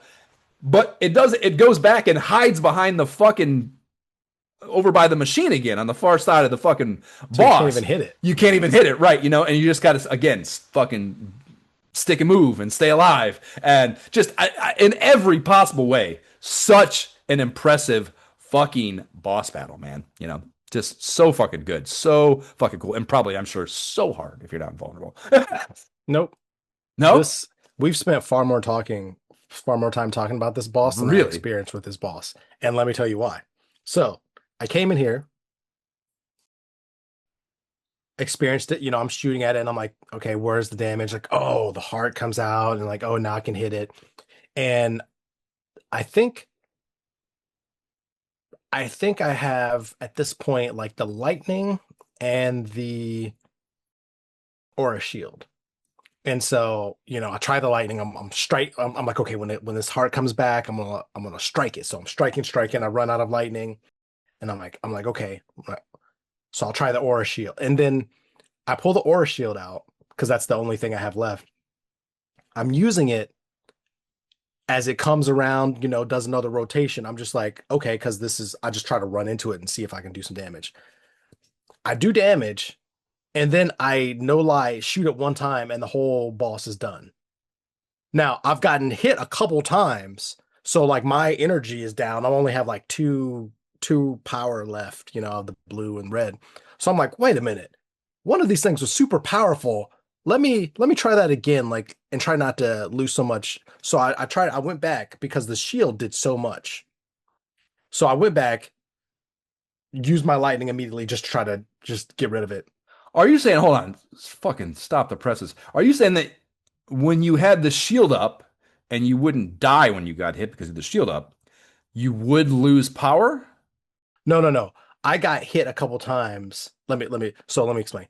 I got hit a couple times just moving when I was hitting with the lightning, trying to and you take it all out died, with and the when you lightning. come back, you're saying you have less. Yeah. Okay. So okay. so after I didn't die, I ended up beating it, but I had lost so much health and stuff, Are you saying you never lost a life, or you didn't run out I did of not lives? lose a life. Well, no, I take that back. Sorry. I lost multiple lives because my power went from whatever lives. Okay. To I'm just making sure that's when that happens. You actually lose a life. So I was like, wait a minute, I beat it. You just didn't have to continue. It obviously respawns. I beat it, and I was like, wait a minute, let me try that again. So, because I had saved it right for the boss. So this time I immediately just dumped my lightning, don't care. I kind of waited a beat, I was just moving, trying to just avoiding. Then I hit my aura shield right when the heart came out. Damage. As much as I could damage it, because you only have like 10 seconds or whatever, right? It goes back on the other side of the boss. I follow right under. Yeah. This is basically what I did boss immediately. with the invulnerable. Killed the boss immediately. So I never had to like do anything else. I was like, I can't believe I did that. This is amazing. The shield is dope. Yeah, again, basically that's what the invulnerability did for me. Is I was dealing with it, and I just was like, fuck it, and flew right through his fucking sprite and just popped it when it was stuck on the machine, so that. Yeah, I had to go around. I was just impressed that the aura shield, in the 10 seconds or however long you had it, was able to completely take the whole boss out. So, pretty sweet. Round 5, we've entered a body of some kind. This has all the trimmings of flying through some biological veins or something. So a lot of the enemies, like we talked about, are themed to this and kind of have this like cellular defense antivirus thing going on. Specifically the biomass of congealed heads are a dope ass sprite in here. I don't know how whatever. It's just a mass of biomass. Yeah. The mid-round boss is against Slog, and Slog kind of looks a little bit like maybe a sitting Buddha, and it's orbited by a few things, rocks or viruses or something, and you have to shoot the orb sit in its lap. I'd say it's one of the cakest boss fights, probably, seemingly. There's not much going on, really, just those things orbit in it, so there's no like projectile stuff coming out, really. Am I missing some phase of it or something? There is some projectiles. There's some blue projectiles that are definitely coming out, but there's so many big enemies on here that I wasn't sure until I got to the mini boss that I was at the mini boss yet. But I had the elemental, so I used the elemental here, and it like stopped me from ever getting hit at all. And yes, so to your point, yes, very cake boss to me, given the situation. Word. Back half of the stage is chaotic as fuck. even more cool new enemies, the clawing things, like the little More fucking big stuff, like floating heads, and like Yeah. there's so much here, man. Yep. Yeah, the floating heads are like Like a mass of like heads just all well, stuck, like it looks like the sides of the skulls are shaved off, so you can see the brain in the skull, like through, it's so it's very crazy. very cool, interesting design on those. Agreed. Oh, but there's even like a clump of heads together where it's like stuck to the top, to side, other side. Those are the bottom, things where I was it's- talking about. I think the big ones that blow up, they're like they're green or blue or Oh, do something. they blow up? Yeah. Yeah. Yeah. Yeah, some of them are like that's we didn't I don't think mention it with There's any so of much them, of this but thing. like the bigger grunt enemies. I don't know if every stage has one, but like the toga guys in the cathedral, these head things here. There's at least one or two other ones where like you kill them and then like it's like a huge fiery death animation that again is just so much such a heightened layer or level of death animation to give a grunt in a shmup that it has to be mentioned as like a good job of effort, I think. So present with those, the final boss battle is a big cool sprite named Perf Diddy. Not makes P Diddy jokes there, maybe some human centipede proto inspiration with this thing. It's like this long slug like body, shoots little flame spirals or something from all over. Probably hard, but visually kind of a boring follow-up to Orpus, I would say. After that kind of, the impact of that, this is not nearly as impressive to me visually. Shoot the head, get on with it, unless you have something revelatory to say, Jay. I think we can, since you're playing the game like a grown man, I could just move on. I don't know if did you have any trouble with this? I mean, I died once on the boss, but I beat him with clock at 9 lives remaining, so it's fine. It is funny to me though, because it looks to me just like a giant. It looks like he's connected to a giant penis, like across the screen. I'm not a penis joke kind of dude, but like it clearly looks like that. So. I didn't make the connection, but fair. Not a hard boss though. That's fair. Round 6. Prepare for the worst. Oh my gosh! You may recall the manual telling us, yes, this stage looks fucking incredible, man. The art's behind me. Like, so War, you start it, and War is whizzing through the sky. There's dark clouds above and below him, and there's beams of sun shining down out of the clouds all over the background, kind of like just cutting through the background space, basically. There's a ton of parallax scrolling going on with the clouds and the beams and shit. It fucking looks beautiful. And they started with, you have some power-up spoon feeding at the beginning before the shit really starts to get your mind right, and then a pretty hardcore boss rush starts. You get you have the 5 mid-round bosses in the order of original appearance. So you get Dragoon, Oglithan, Peeble, Monotog, and Slog, one right after the other. I think they do put in some power-up moments between each, so they're assuming you're going to die a little bit, I suppose. But generally speaking, it's pretty much just one right after another.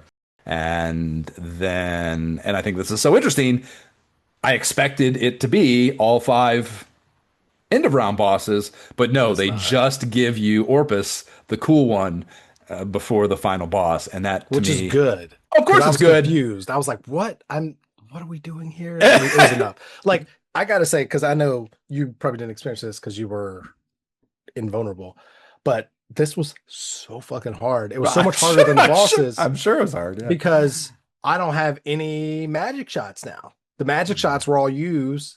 You don't get any magic shots on this. You just get the power you up. The base power. So, like, I don't have anything that's stopping the major fire. I've just got to avoid everything.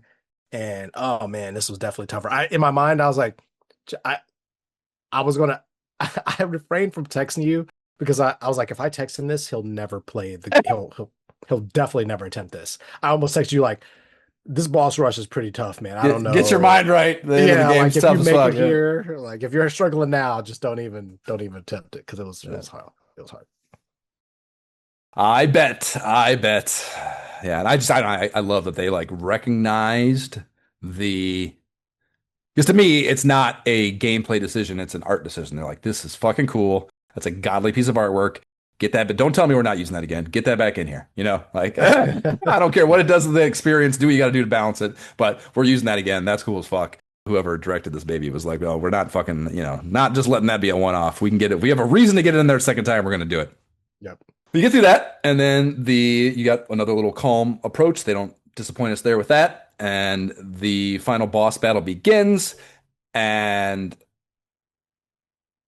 you have these boss approaches with everyone, but like coupled with the impressiveness of this background in particular and the parallax with it, obviously it felt to me the most epic of any of the boss approaches, which of course is how it should be for the final boss battle. So good job there. Eventually the creature floats out from screen right, and there's, I guess, what did they say? Destroy the destroyer, or destroyer the Yep, destroy the destroyer. Destroyer, just the name. Yeah, this is the Destroyer floats out, and it's definitely some H.R. Geiger alien pupa stuff going on with this thing, but a more insect-esque tail maybe, and the color palette is like this green thing that's not very alien-y, or H.R. Geiger alien anyways. It discharges these balls of light that float around and home onto you. They cannot be dispatched, so they are a persistent danger to you that you just have to evade. And the origination point of these is also where the weak point is, which is this little ball of something kind of set back. It's like it's kind of like it's like this little hunched over U shape, and like basically at the back end inside of the U is where the weak point is, and that's also where all these fucking things are coming from, and that makes it probably very difficult to get a shot in there. And I would very much expect it to be another stick and move kind of thing where you just got to stay alive long enough and keep avoiding, and just wait till you can patiently get a shot on that thing to take it out. And it also seemed to me even invulnerable, so I can really pay attention to this and not have to necessarily worry as much about dying. So I feel like I was paying close attention to this enough to discern this with reliability. But there was some inconsistency I felt to when landing shots on it. Like I felt like I could see the sprite hit it, and it did not give me damage feedback. So I don't know if that's just bad damage feedback or it not actually doing damage. I couldn't tell when I was going to do damage and when I wasn't. Like I didn't know. I thought that it had something to do with, and I'm watching this playthrough. I don't know how this person ended up with elemental power at the end. I missed that, but it's still taking them a long. Probably saving it like a motherfucker. Are you watching Kauai or whatever? Is that the playthrough you're watching, or no, Vicio game? But yeah, they're still fighting it. But yeah, I thought there was some point where it had something to do with me flying up into the screen and flying down. Really? Because the balls that it shoots out, they would follow you. So if I went up to the top, the balls would go to the top of the screen. Can lead them away. So I thought I went down there, and then it seemed that I could get a couple shots in before the balls came out, and then I'd have to go to the bottom and do the same. Like it felt like there was some aspect of that there. It could have just been that you're getting enough of them out of there that you had a free shot on it too. It's a tough variable there. It's hard to say. But like I said, even not worrying about any of that, and in my perception, being certain that my projectile was hitting that thing, it wasn't always giving me damage feedback. So that's what I mean. Like there, in my mind, in my play, there was like some kind of condition that like there. X amount of the things that shooting have to be on the screen. You're giving it the credit. You're giving it the credit of there actually being a condition and not just being there had to be something shitty. There had to be. Like it couldn't be every 20 shots we'll give you credit. Like I just don't know what it was. I mean, it could have been. It's just exactly. It's just math behind the curtain, Jay. You never know. Either way, it took a while. And sometimes the math doesn't work. Sometimes the math is broke. So even in good games. So you can't ever be sure. Honestly, I think there's something to that because the whole time we've been talking, I've been letting this video play.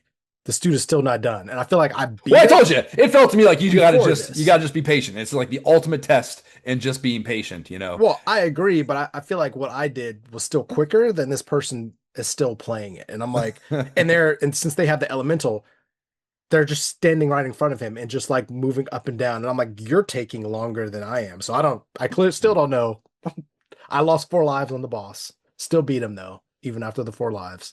So I didn't lose any lives, Jay. So fuck you.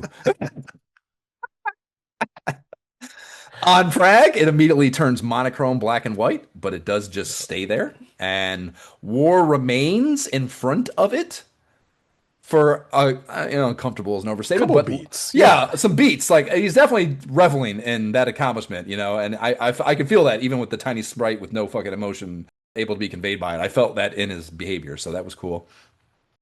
And then, so it, as great as all of that is, it then does the totally normal round clear thing that I think is so anticlimactic and suck that he flies off screen and you get the fucking cut thing where he flies bottom to top and round clear and blah blah blah blah blah before we cut to what is the end sequence. And I feel like you definitely should have omitted that. You're not clearing the round, you're clearing the fucking game. Don't show me that same shit I've seen 5 times already. That's bad game design. One of the few instances of it, I would say. So then we cut to what seems like it's going to be the opening cinematic we got in the game, but this time Ward ascends down onto a pedestal as the ending theme swells.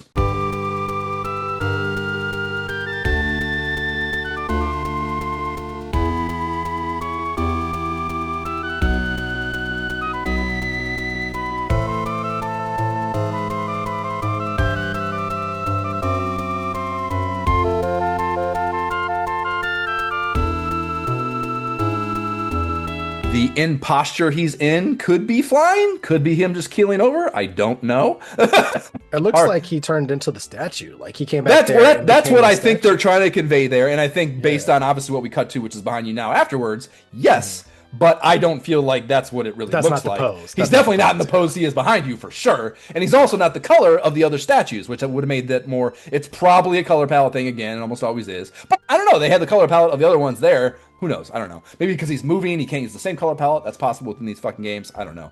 Whatever the case, he turns blue, not fucking green, and then 3 blue orbs fly out of him and up into the air. I don't know what to make of that. Maybe like his spirit. I don't know what it is. Maybe that's why the statue turns green. The blue, his life essence. I'm adding way more to this now. That's good. We need explanations, Jay. We need explanations. We can't come out of this with questions. We need to have answered every corner of this story universe with some level of justification by the time we wrap this baby. So good job. So we fade to that mountain range beneath a red sky, slowly turning yellow, gray, blue as the camera pans across it. There's a text area on the bottom of the screen where the words "Congratulations, you are learning" appear before the camera pans up to, or pans rather. Wait. What did you just say? Congratulations, what? Congratulations, you are learning is what it says at the top of this credit sequence. You didn't notice this? That's not what it said to me. Oh my God, it gave me "you did a shitty job" message. What did it say to you? Yeah, mine said, "Congratulations, you are a great fighter." Fuck me.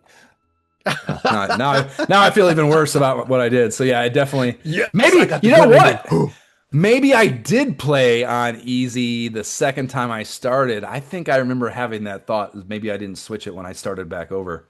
Oh, maybe so. I'm like, what do you mean? Mine definitely. Yeah, there's no obviously a Game Genie code isn't going to change the way the end of the game works. It should, but it wouldn't. Yeah. So yeah, maybe I just didn't switch it, and I played on normal when I was actually trying to play the game like a grown man. Yeah, because this Japanese version, I was looking. I guess this is the Japanese or something. It said, "Congratulations, you're the Omigato." I'm like, I assume that means great fighter because that's what it said to me. So apparently there are different endings, which makes this even cooler. Very cool.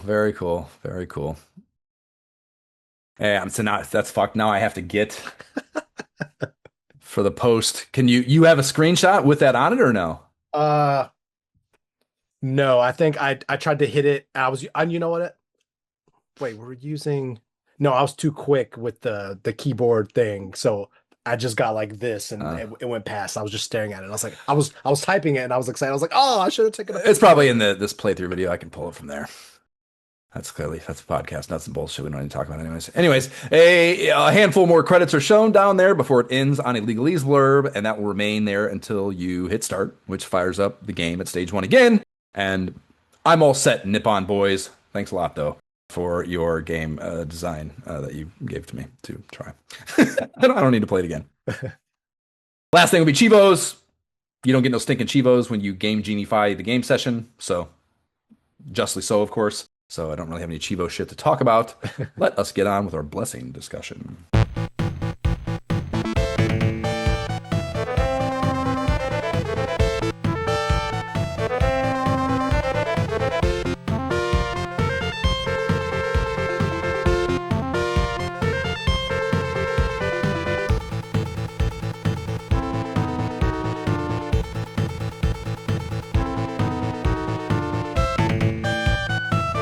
The round 2-2 theme, bringing us into this blessing. Josh, tell us why this gets the blessing.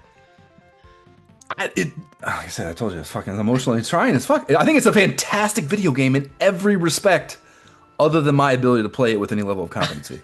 And like I don't, clearly. you don't have to be a long time listener to this podcast to know that I don't claim to be king shit of Shmup Mountain or anything. No. But I'm not grandma playing Street Fighter 2 either. You know what I mean? And I feel like I should have been able to get to the second boss on normal difficulty without Game Genie codes. If this game is as good as it seems to me in every possible regard. And I don't know. I'm like I feel beyond irritated with the experience without completely nerfing it. But I don't feel I have no grounds at all, other than, again, me sucking at it, to say this game is not like upper echelon shmup and video game, period. Yes. You know, it's like everything. I mean, the artwork is like transcendent. Like I probably should give it the blessing. Literally, we should probably do a special blessing just for that sprite. Just for the Orpus fucking sprite. Like, that alone should get its own standalone blessing. I should put it in the spreadsheet. It should be everything that we do for a whole episode should be done just for that fucking sprite alone, because it's that level of good and cool and impressive. And that's, just one little fucking nugget in the corner of a game that is full of that. So, I don't know how I had a miserable time playing it until I made it as easy as possible. So I feel like I shouldn't, but I feel like I have to. So I do. Well, that is a great explanation. I love that, Josh. Yeah, of course this gets a blessing. I mean, the power-ups were varied and fun. The one-hit kill was tough, but as I mentioned, the plus side is you just, depower you a bit, but you keep going. So the bosses clearly were varied, different. It wasn't the same mechanic. You had to do different things. You had to move out of the way, dodge, there was just so much you had to do. The scenery was great, the parallax, like all of that, the ways that you interact with it. Yeah, I mean, it was tough. Definitely not an easy one. The fact that it's been re-released on modern systems clearly says a good thing. I mean, I probably would have played it on Xbox had I known that. I probably would have spent the $7 just to buy it and play it there. But definitely glad I used my standard Sega Genesis controller. Yeah, it was good, man. It's good stuff. Music was great. Clearly, there were so many tracks. I actually had 3 different tracks chosen last night, and then kept listening to music and added different stuff. So when I sent it over and that one was chosen, I was like, damn it. But there's still good hotness to choose from. So yeah, can't really argue. That was what I wrote back. Like, there's too much fire in the soundtrack to be stealing my fucking music track, Jay. So yeah, man, good stuff. I think it's the blessing if you're gonna play, especially thinking of me at the time. If I had a Genesis, this was given to me as a rental, or if it was just, hey, given to me as a gift, like, hey, you got this for your birthday. I was like, oh, okay. Like, I'm going to be okay playing it over and over, getting better, learning where the things are and all that kind of stuff. And yeah, I mean, I would like, it feels like it's so far away, but like, and it's just not like, it doesn't work with the syntax of, one, being adult, but 2, just gaming now in general. To the repetitious play that would be required, especially for me to do it. But like the idea of like having had to have played this game a shit ton, like the way I feel about Alien Storm, maybe, where like it was a game I had early on. I didn't have any other choice. I played the shit out of it, so I got so fucking good at it and think it's so fun. Partly because of that, partly because it's good too, but like partly because of that like forced repetition to get like really good at it. It sounds like a really appealing thing to have had happened. I don't want to do it, but I would like it to have happened already. Yes. I mean, being good at stuff is fun. Like, yeah. I was good at hurdles. Like, I was beating everybody. I don't know that I loved hurdles, but it was good winning, so I kept doing it. Like, it feels good when you're good at something. You know what I mean? Like, there's no shame in that, Josh. There's no shame in that. Well, I'm not good at it, but I'm good at some things, Jay, and that's all that matters. Even if it's not this. Next up, after this double blessing, I guess we should state that episode here on Wings of War for the Sega Genesis. We will move on to issue 26 of Nintendo Power. That comes rocketing in with a bang. The July 91 rag of that. There's going to be so much SNES, Jay, I anticipate. How are you going to deal with it? So much gaming. So much gaming. Well, they're not out yet. I mean, you can play them. You can play them if you want, but we're not going to play them after that episode. Not quite yet. You can, in the meantime, Subscribe to the pod on the platform provided by whatever dumbest company that serves up your pottery if you want to be on blast when Jay blows his 16-bit load. And please rate and leave positive shit for the pod on that podcast platform of choice or any other for that matter. The website is nyehentertainment.com/ISOH Email us at isohpodcast@gmail.com. Follow the pod on Facebook and or Instagram. And the link to the YouTube Gameplays videos playlist is in the show notes.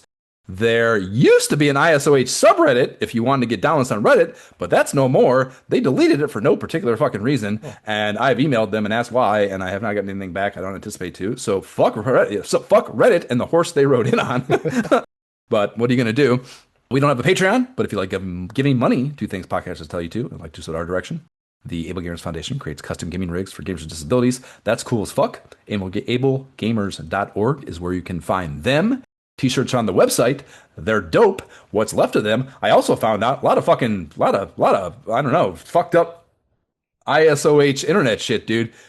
They fucking Spreadshirt deleted my Dead Ninjas Chaos design. They Insane. apparently deemed it an infraction of some kind, which is bullshit. It's sprite art. It's silhouetted sprite art. Fuck you on intellectual property ownership of that. Go fuck yourself. On top of that, the reason I found that out was because I actually took the time to go design the King Lorik shirt we talked about, and it was fucking. Yeah. I guess I'll share the image. I do have the image still. It's fucking dope. It's a cool ass thing. It was King Lorik the 16th. It was fucking a cool ass design. I uploaded it, and it was like it stayed up there for like 9 seconds, and immediately their AI bot just ripped it off. And so the only T-shirt we have currently is this design. Now you can get it in a bunch of different shit, sweatshirts and what have you. But I'm going to think of something, I guess, more creative and less IP regurgitatory. But yeah, it's a huge bummer because I was excited as fuck about that King Lorik shirt, and then very disappointed to find out the chaos. I'm glad I got one myself before it fucking did that, whenever it happened. But that is now a discontinued item on the fucking whatever in the universe. Jay, what are your socials? Gentleman JB without the second E. That is my gamer tag. Come find me on Xbox. Let's play some more of Rivals or whatever else. And yeah, Blue Sky, Facebook, all the places. I am on Instagram at My Shifty is Broke. I'm on Blue Sky at nyehentertainment.com. And my Steam tag is My Shifty is Broke. Don't forget to go to shootthispig.com and score the Room documentary. Okay, bye. Bye.